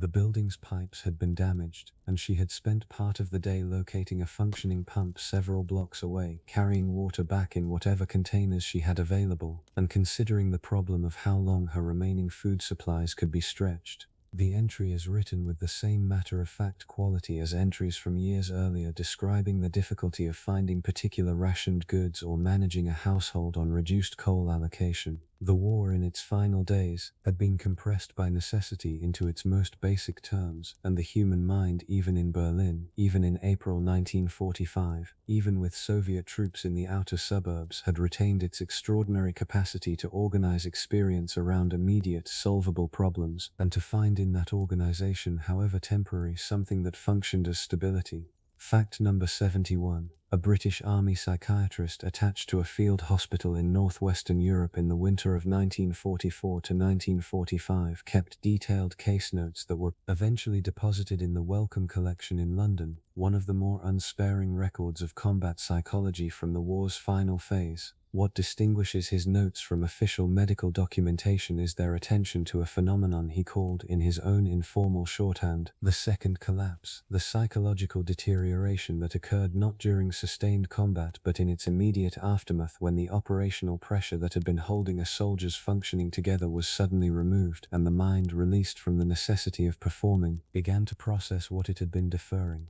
He documented case after case of men who had functioned effectively through months of fighting and then, within days of their unit being rotated out of the line for rest, presented with acute symptoms, nightmares, dissociation, inability to speak coherently about recent experience that had been entirely absent during the operational period.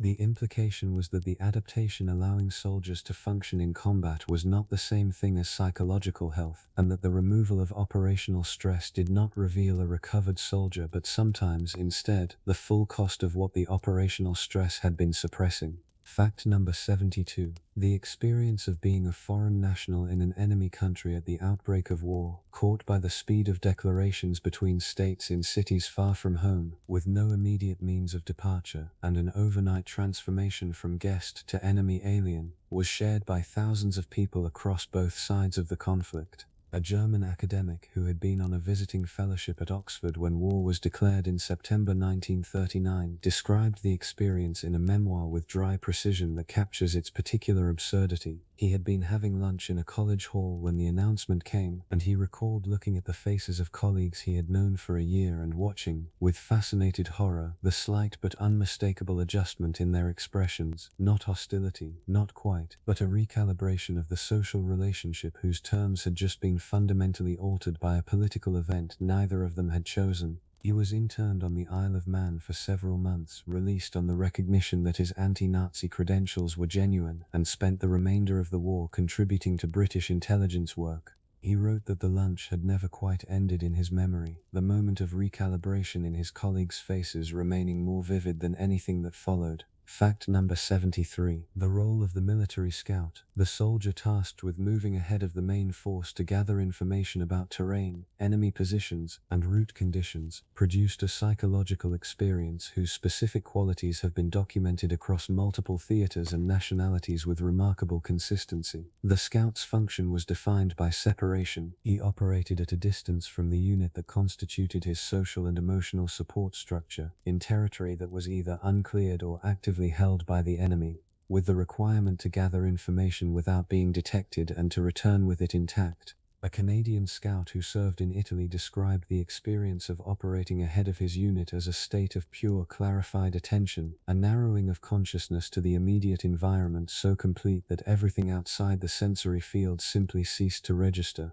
He noted that this state was not unpleasant while it was occurring. It had a quality of intense, almost meditative focus. The return from it to ordinary social existence required an adjustment that never became entirely automatic, no matter how many times he made it. Fact number 74. The Allied bombing of Dresden in February 1945 has generated more historical controversy than almost any other single event of the European air war. The controversy has tended to organize itself around questions of military necessity and civilian casualties that are genuinely important, but has somewhat obscured the psychological record of the event's survivors. Dresden had been, until February 13th, a city largely spared, a fact that shaped the civilian experience of that night in a specific way.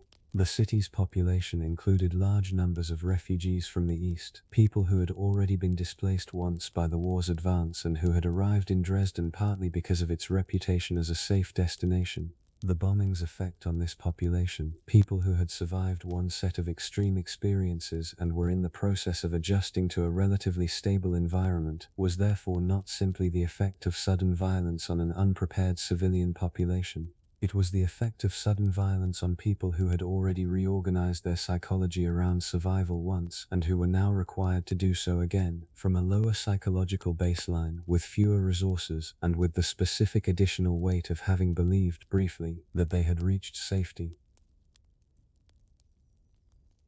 Fact number 75. The experience of the Leningrad siege, 872 days of encirclement, from September 1941 to January 1944, produced among its surviving civilian population a set of psychological adaptations so extreme and so long sustained that they constitute a separate category of wartime experience from anything documented elsewhere. Survivors described the siege not as a single sustained experience but as a series of distinct psychological phases, each with its own character. The first winter of 1941 to 1942, when rationing was at its most extreme and death from starvation was occurring at the rate of hundreds per day, produced what survivors described as a simplification of consciousness, a narrowing of attention to the immediate physical requirements of survival so complete that complex thought, emotion, and social awareness became temporarily inaccessible. A woman who had been a literature professor before the siege described reading, during the worst winter, as suddenly impossible, not because books were unavailable, but because the part of the mind that literature requires had gone somewhere else and was not available for that purpose. It returned, she said, gradually, as the rationing improved in 1942, the mind reopening like a building after a long winter, cautiously, room by room. Fact number 76. The experience of wartime in Australia, geographically remote from Europe but directly threatened by wartime. Japanese expansion after December 1941 in ways that Britain's Pacific Dominion had not previously been produced a civilian psychology whose specific character has been under-examined in the broader Second World War historiography. The fall of Singapore in February 1942 was experienced by the Australian public as a shock whose scale and proximity had no precedent in the country's modern history. Japanese forces were now in the archipelago to Australia's north. Darwin had been bombed. The continental mainland was not invulnerable, and everyone knew it. A Melbourne woman's diary from February and March 1942 captures the texture of those weeks with unusual clarity. The daily newspaper read with a different quality of attention than before. The maps followed with a new geographic intimacy. The conversations with neighbors that kept returning to the same unresolved question of what exactly was coming and how much time there was before it arrived. This tension was never resolved by actual invasion, which did not come, but it reshaped the Australian civilian psychology of the war years in ways that the country's relative physical safety afterward made difficult to claim or articulate. Fact number 77. There is a moment described in the memoirs of several Nuremberg trial participants, prosecutors, defense counsel, translators, and observers that appears independently across multiple accounts and captures something essential about the particular psychological tension of that proceeding. The moment is the first time documentary film footage of the concentration camps was shown in court, in November 1945. Several observers noted that they watched the defendants watching the film. Hermann Goering, who had been theatrical and combative in his earlier appearances, became very still. Others looked away, or appeared to look away while not quite doing so, or maintained expressions whose construction was itself a kind of testimony. The translators, who were required to remain professionally present regardless of what was happening in the courtroom, described the experience of doing their work during this screening, maintaining the technical precision of simultaneous interpretation as one of the most demanding moments of the entire trial. The film was evidence. The technical requirements of the proceeding did not change because of its content. The work had to be done. Several translators noted that they did not remember clearly what had been said during the screening, only the effort of continuing to say it. Fact number 78. The experience of being a child in wartime Tokyo during the final year of the war, a city subjected to sustained incendiary bombing from March 1945 onward that destroyed large portions of the urban fabric and killed more people in a single night than the atomic bomb would kill in Hiroshima, has been recorded in a body of memoir literature that Japanese scholars have worked to compile and that remains largely unknown outside Japan. What these memoirs convey, across their considerable differences, is a quality of childhood experience shaped by radical environmental instability. The city not as a fixed background against which life occurred, but as an active, changing, unreliable surface that might, between one day and the next, no longer contain familiar landmarks, neighbors, or routes. A man who had been 8 years old during the March 1945 firebombing described his dominant memory of the period not as the fire itself, which he had survived in a specific shelter, but as the weeks afterward, navigating a changed city with his mother, finding that the geography he had memorized was no longer accurate, learning to read the altered landscape for orientation points that the fire had not removed. Fact number 79. The experience of Italian civilians in the period between the Allied invasion of Sicily in July 1943 and the final German withdrawal from Italy in May 1945 was shaped by a specific and under-examined form of tension. The experience of living in a country that had changed sides, whose former ally had become an occupying enemy, and whose new ally was advancing through its territory in a campaign of liberation that was, from the perspective of the towns it passed through, frequently indistinguishable in its immediate physical effects from the destruction it was nominally reversing. A Neapolitan woman whose account was recorded by an Allied civil affairs officer in late 1943 described the preceding months with a weariness the officer noted carefully. She had been bombed by the Germans, bombed by the Allies, occupied by the Germans, and was now occupied by the Allies. While she understood that these were not equivalent situations politically, they had certain features in common at the level of daily experience that made the political distinction feel somewhat abstract. The particular tension of this position, gratitude for liberation coexisting with the concrete reality of what liberation had required the liberators to do to the liberated country, shaped the Italian civilian experience of the war's final years in ways that the post-war narrative of Allied victory was not always well designed to accommodate. Fact number 80. On the morning of September 2, 1945, as the formal Japanese surrender was being signed aboard the USS Missouri in Tokyo Bay, a Japanese naval officer standing on the deck described the experience in a diary entry whose tone is unlike almost anything else in the war's final documentation. He was not one of the signatories. He was present as a witness, standing in a crowd of Allied officers and journalists, and he wrote afterward that the thing he had been least prepared for was the silence during the actual signing, not the silence of the ceremony which he had expected, but the silence of his own response to it. He had anticipated feeling something recognizable: grief, humiliation, relief, anger. Instead, he found himself standing in September sunlight on the deck of an American battleship in Tokyo Bay, watching the end of a war that had organized his entire adult life, and feeling a stillness he could not categorize and did not know what to do with. The war was over.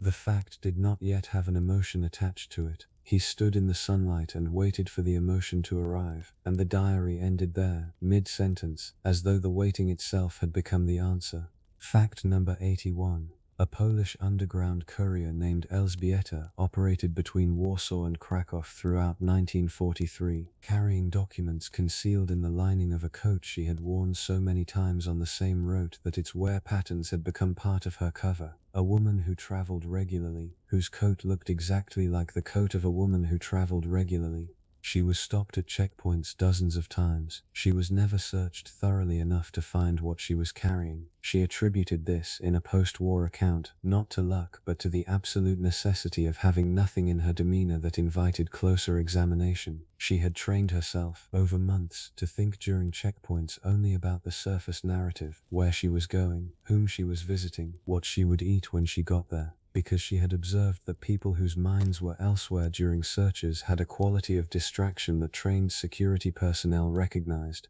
She described achieving this as the single most difficult psychological task of her entire service, the deliberate occupation of the surface of her own mind while the thing she was protecting remained, untouched, just beneath it. Fact number 82. The experience of soldiers who were wounded seriously enough to be evacuated from combat but not seriously enough to be sent home introduced a psychological liminal state that the military medical system was structurally unprepared to manage. These men, recovering in base hospitals or convalescent facilities within the theater of operations, existed between the combat world they had left and the combat world to which they would return, with enough distance from the front to allow some degree of psychological decompression, and enough proximity to prevent it from completing.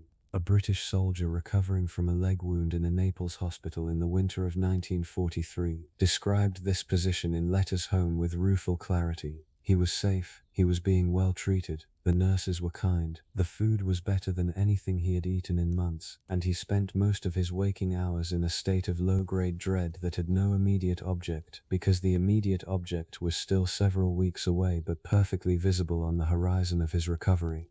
Each improvement in his physical condition was simultaneously progress toward health and progress toward return. The two things could not be separated. Getting better meant going back. He got better, he went back. Fact number 83. The experience of Okinawan civilians during the Battle of April to June 1945 has a specific character that distinguishes it from the civilian experience of every other major land battle of the Pacific War. Okinawa was not an uninhabited island or a sparsely settled colonial territory.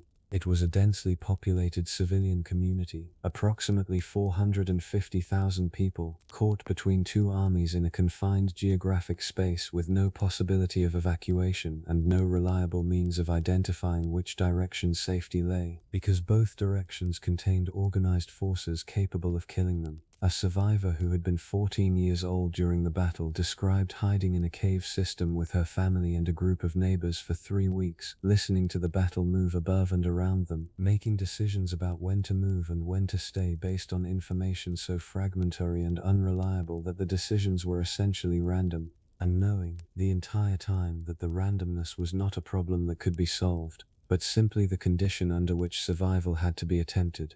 Fact number 84. There is a category of wartime psychological experience that the historian Joanna Book has called the tension of perpetration, the sustained psychological weight carried by soldiers who had killed, not in the abstract actuarial sense of having fired weapons in combat, but in the specific, personal, visually confirmed sense of having ended a particular human life and retained the memory of it. Research on this subject, which accumulated slowly in the post-war decades as veterans became more willing to discuss it, consistently found that the psychological processing of confirmed kills followed patterns quite different from those associated with other forms of combat stress. The memory tended to be highly specific, particular details retained with unusual clarity, and tended to resist the general fading that other traumatic memories underwent over time. A veteran described a visual memory from combat in Northwest Europe that was still, 30 years later, more immediately present to him than most of his post-war experience, not because it was the worst thing that had happened to him in the war, but because it was the most personally specific, the most irreversible, and the most completely his own.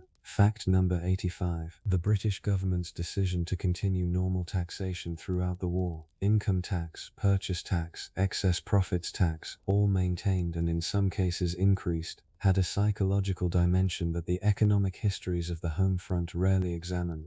Paying taxes during wartime required the population to continue engaging with the administrative machinery of ordinary civic life under circumstances that might have seemed to justify its suspension.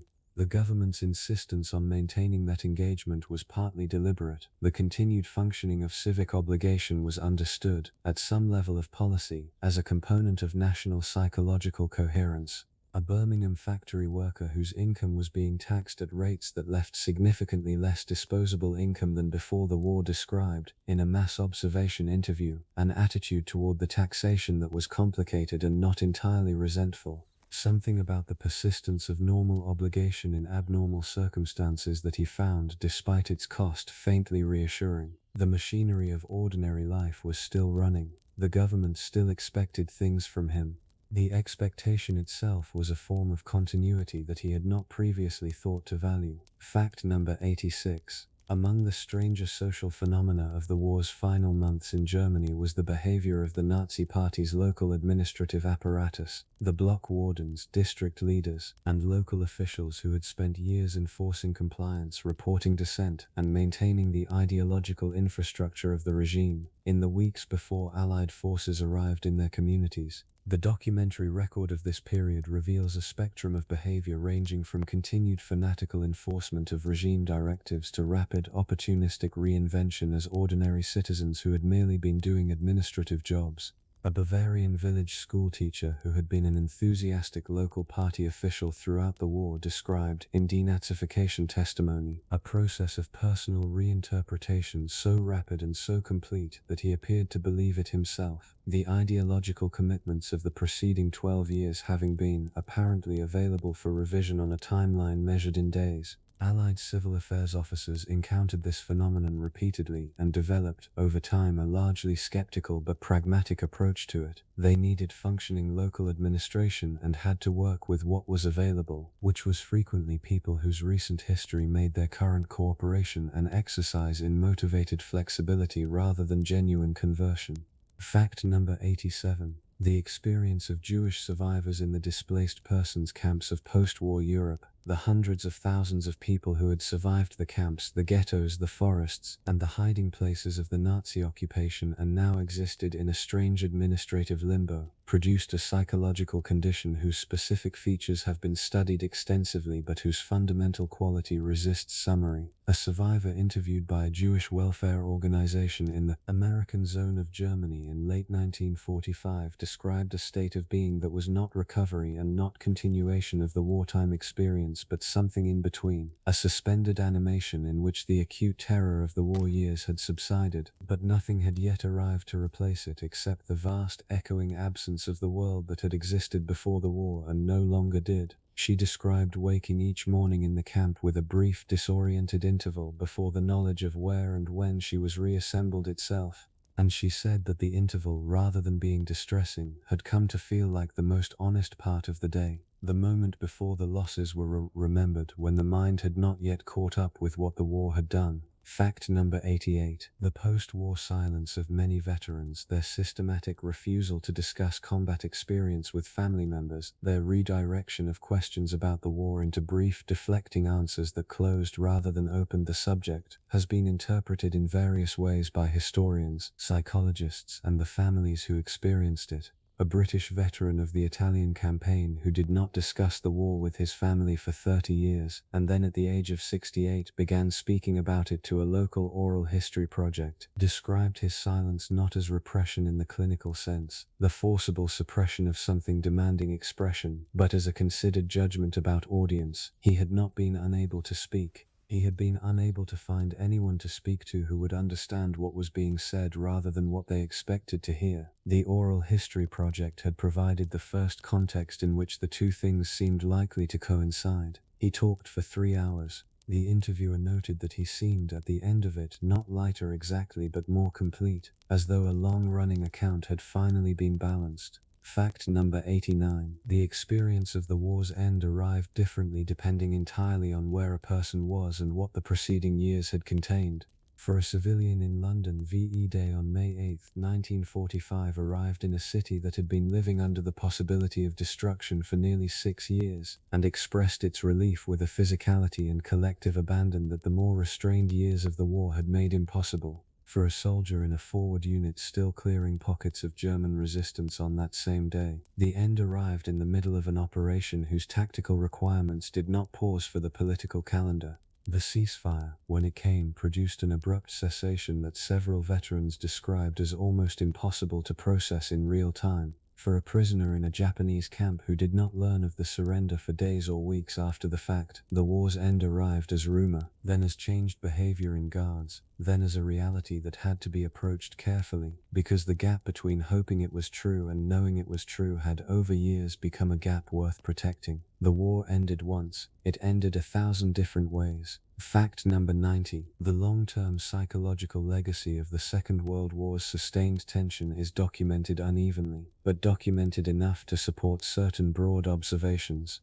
The most consistent finding across post-war psychological research conducted in Britain, the United States, Australia, and continental Europe is that the war's effects on individual psychology were neither uniform nor temporary. They were specific, various, and durable, shaped by the particular nature of each person's wartime experience, by the resources available for processing it, and by the post-war social environment's willingness or unwillingness to provide space for that processing to occur. Societies that moved rapidly toward reconstruction and normality, that organized their post-war culture around getting back to ordinary life as quickly as possible, often did so in ways that left significant portions of their wartime psychological experience unexamined and unintegrated. The cost was not always immediately visible.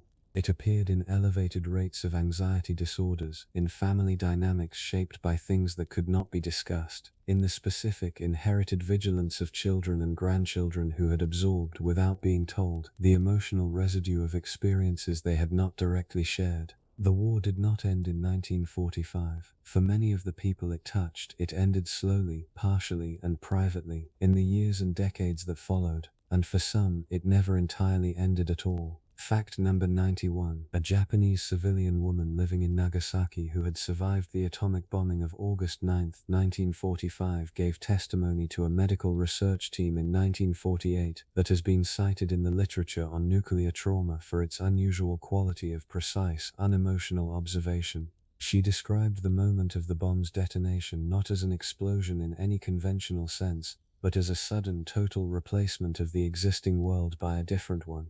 A transition so instantaneous that the mind had no mechanism for registering it as change rather than simply as the way things were. The before and after were not experienced as sequential but as discontinuous, the ordinary world and the devastated one existing in the memory as two separate realities with nothing connecting them. She described the weeks after the bombing as an attempt to reconstruct, from the devastated reality, some sense of the ordinary world that had preceded it, using fragments of the familiar as evidence that it had existed, the partial wall of a house she recognized, the survival of a particular tree, the faces of people she knew now carrying the specific marks of what the bomb had done to them, and therefore constituting paradoxically both evidence of continuity and evidence of the magnitude of the break. She was matter-of-fact throughout her testimony. The medical researchers noted that her composure was total, and that they did not know what to make of it. Fact number 92. The children who grew up in Britain during the war years and came of age in the late 1940s and 1950s constituted, in the view of several developmental psychologists who studied them, a cohort with a specific and identifiable psychological signature, not pathological, not broken but shaped in particular ways by the particular conditions of their formation. They were, on average, more comfortable with uncertainty than preceding peacetime generations, more skilled at managing with less, and, in the assessment of several researchers, unusually good at finding pleasure in small things, a quality attributed directly to the wartime amplification of ordinary experience that this series has documented across so many of its facts.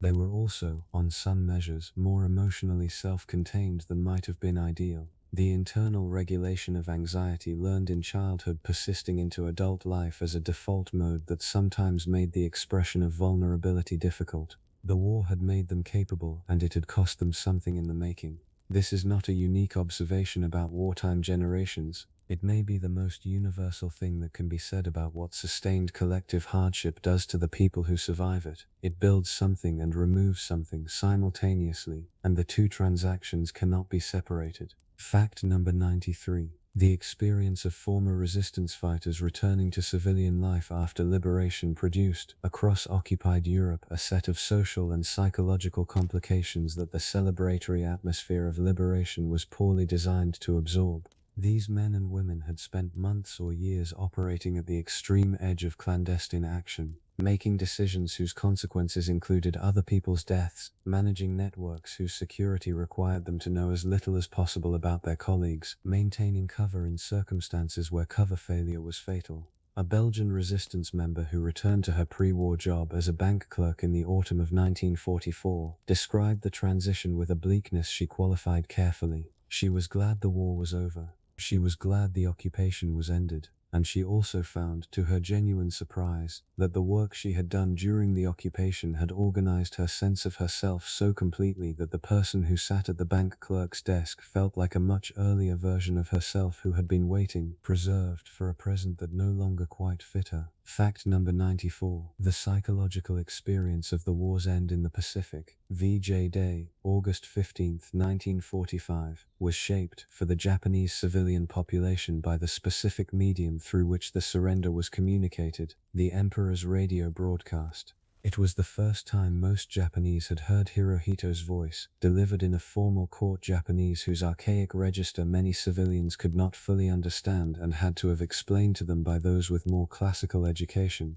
The experience of receiving the news of total national defeat in a language you could hear but not entirely comprehend, knowing from tone and context and the behavior of people around you that something enormous had happened, without yet being able to reconstruct its precise content, produced a form of suspended comprehension that several survivors described as, paradoxically, merciful. The full weight of what had happened arrived gradually, as the meaning was translated into more accessible language and its implications were worked out over subsequent hours and days. The immediate moment of the broadcast was experienced by many as something overwhelming and not yet graspable, a fact so large that it could only be approached incrementally, the mind making its adjustments in stages rather than all at once, which was perhaps the only way it could be approached at all.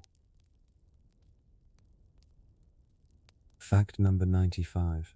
The experience of soldiers who returned from the Pacific War to the United States in the summer and autumn of 1945 encountered a home front that had, in important respects, already moved on before those soldiers had had any opportunity to do so. The war in Europe had ended in May. The home front's emotional transition, the relief, the readjustment, the beginning of the return to normality had been underway for 3 months before the Pacific War ended. Returning Pacific veterans therefore arrived into a domestic environment already oriented toward the future, already reorganizing itself around peacetime, already in the early stages of the post-war optimism that would define the late 1940s and 1950s. Several veterans described the experience of this temporal mismatch, arriving from a war that was for them very recent, into a country that had already begun to put it behind them, with a feeling that ranged from mild disorientation to acute alienation. The war was over. Everyone was moving forward. The knowledge of what moving forward meant and what it was moving forward from was not evenly distributed, and the unevenness of that distribution turned out to be one of the post-war period's more persistent and less acknowledged sources of private pain. Fact number 96. The experience of German civilians in the immediate post-war period, the months following the May 1945 surrender in which Allied occupation authorities were establishing control. The Nazi administrative apparatus had collapsed, and the ordinary infrastructure of daily life was in various states of damage and dysfunction, has been documented extensively in the rubble literature, the Trümmer Literatur, produced by German writers who were themselves trying to process what had happened. What the literary record captures, and the political and military histories tend to pass over, is the specific quality of the psychological landscape of that period, not the guilt that post-war political discourse would eventually require German society to articulate, and not the denial that same discourse would later diagnose, but something more immediate and less organized. The experience of a population at the bottom of a complete collapse, surrounded by physical destruction in the presence of occupying forces, with no functioning government, uncertain food supply, and the recent memory of a war that had ended in ways that the preceding years of propaganda had made literally inconceivable. Several diaries from this period have a quality of radical presentness, the writer unable to project forward even a few days, unable to make plans, unable to do anything except describe what was immediately in front of them. That reflects the psychological reality of existing in a complete informational and institutional vacuum. Fact number 97. The experience of wartime chaplains in the post-war years, men who had served at the intersection of violence and spiritual care, who had administered last rites in forward positions and listened to confessions in circumstances that the theology of confession had not been formulated to address, produced a set of post-war psychological challenges that the churches were largely unprepared to support. Several military chaplains from both the European and Pacific theaters described, in post-war interviews and memoirs, a difficulty in returning to peacetime ministry rooted not in lost faith but in a changed relationship to the language of faith. The words that ministry required, comfort, meaning, purpose, the sovereignty of God, had been used in contexts during the war that had stressed them almost to breaking point. Their return to peacetime use in parishes where the congregation's frame of reference was peacetime experience produced a kind of linguistic vertigo. The words were the same. The weight they carried, for the men who had used them in forward positions, was different.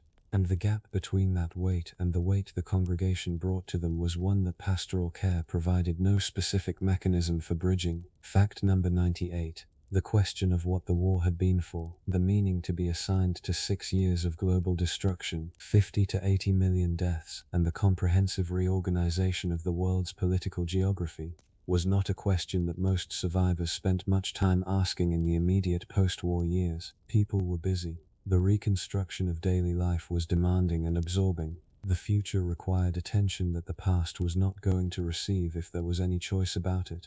But the question did not disappear. It surfaced in the personal record in oblique ways, in the diaries that returned to war experience unexpectedly, in the letters that circled around it without quite landing, in the specific quality of silence that fell in certain conversations when the war was mentioned in certain ways. The meaning of the war was not resolved in 1945 or in the decade that followed. It was and continues to be a question that each generation inherits from the one before it and adds its own partial provisional answer to, understanding as the distance grows different things about what happened, and remaining uncertain as the witnesses disappear about the things that only they could have confirmed. Fact number 99. A British woman who had worked as a volunteer in a London rest centre throughout the Blitz, providing emergency accommodation and support to people who had been bombed out of their homes, described in a 1947 interview the moment she considered the most significant of her entire wartime experience. It was not a dramatic moment. It occurred on an ordinary evening in the winter of 1941 in a rest center that was overcrowded and understaffed during a raid that was ongoing outside. An elderly man who had lost his home that evening, and whose wife had been taken to hospital with injuries, was sitting alone at a table. She brought him tea. He accepted it. They sat in silence for approximately 10 minutes without speaking. She described this interval, the tea, the silence, the ongoing raid outside, the table between them, as containing something she had not previously understood about what the work was actually for. Not the logistics, not the efficiency, not even the safety. The 10 minutes of ordinary human presence offered to a person in extreme distress without agenda or professional distance, the simple willingness to sit with someone in a moment they should not have to sit through alone.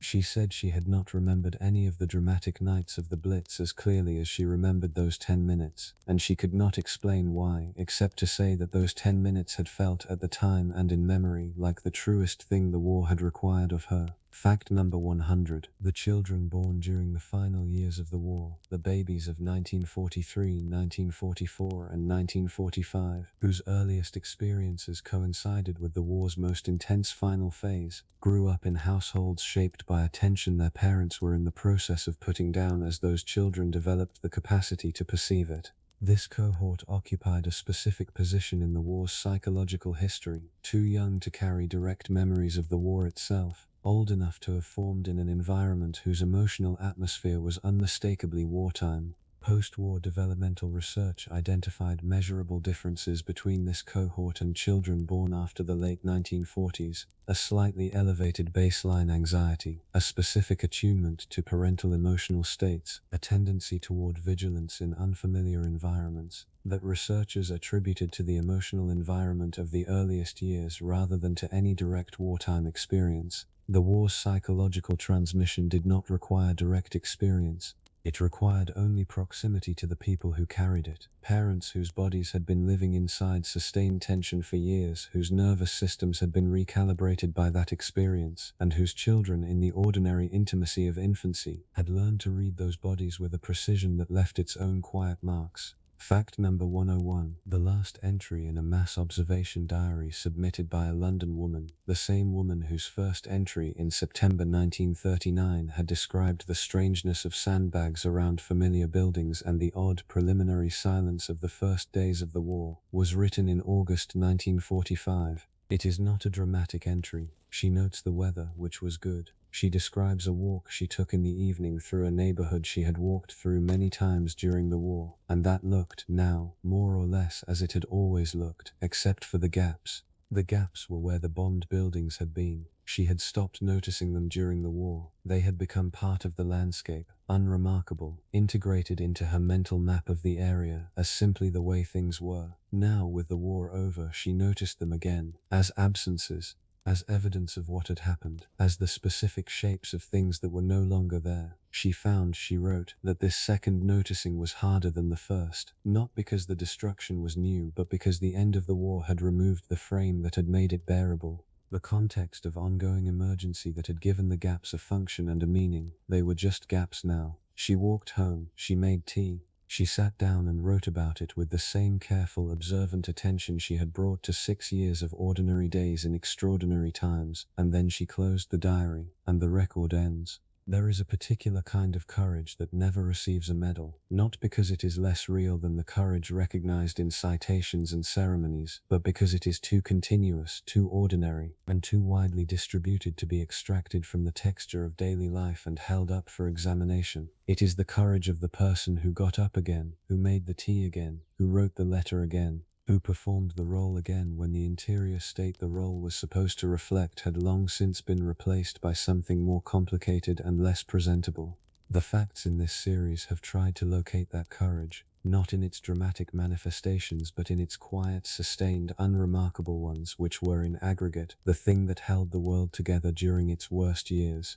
What emerges from the documentary record of WWI's psychological life, the diaries, the case notes, the post-war interviews, the letters that survived and the letters that did not, is not a story of human beings rising to exceptional demands through exceptional qualities. It is a story of ordinary people discovering under extraordinary pressure that the ordinary human equipment was more resilient than anyone had told them it was, and more costly to use than anyone had warned them it would be. These are not the same thing as heroism. They are something more democratic and more painful. The simple, repeated act of continuing in whatever form continuation was available. The tension described across these 101 facts was not experienced as a single thing. It was different in a Berlin cellar in April 1945 and in a Tokyo suburb in August of the same year. It was different in a Leningrad apartment in the winter of 1941 and in an Oxford College dining room in September 1939. It was different for the child and the soldier, the resistance courier and the military chaplain, the ambulance driver and the prisoner of war. What these experiences shared was not their content but their structure, the requirement to continue functioning under conditions that functioning was not designed for, across a duration that no one had agreed to and no one could control. The war ended. The tension did not end with it, not cleanly, not quickly, and for many people not entirely. The stone that the Bristol woman felt in her chest in 1942 lightened gradually over the years that followed, and she did not always notice the lightening because it happened slowly, the way good things often do. The Norwegian fisherman burned his log in 1945. The Hungarian doctor returned to his practice. The Japanese naval officer eventually finished his sentence, or found that the sentence had finished him, or discovered that some things end not with a conclusion but with a gradual, unannounced fading into the life that follows them. The lives that followed the war were shaped by the war in ways that took generations to fully understand. The children of veterans carried traces of a tension they had never directly experienced. The grandchildren of occupied populations grew up in households whose silences had a specific, inherited quality. The institutions built after the war, the welfare state, the United Nations, the expansion of the Geneva Conventions, the slow architecture of international law, were built in part by people who understood, from direct personal experience, what happened when those institutions did not exist. The knowledge was expensive. The price had been paid by people who had not necessarily agreed to pay it. The least that can be done with that knowledge is to use it carefully. Tonight, as this series ends, the most honest thing to say is also the simplest. The people in these facts were not different from us. They were us, in different circumstances, finding out what we are made of. The answer they returned, costly, incomplete, sometimes admirable and sometimes not, is the same answer we would return, and the same answer every generation returns, and the same answer that makes history worth studying, that human beings, under pressure, are capable of both more and less than they expect, and that the record of that discovery, honestly kept, is the closest thing we have to wisdom about what we actually are. Rest now. The stories are done for tonight.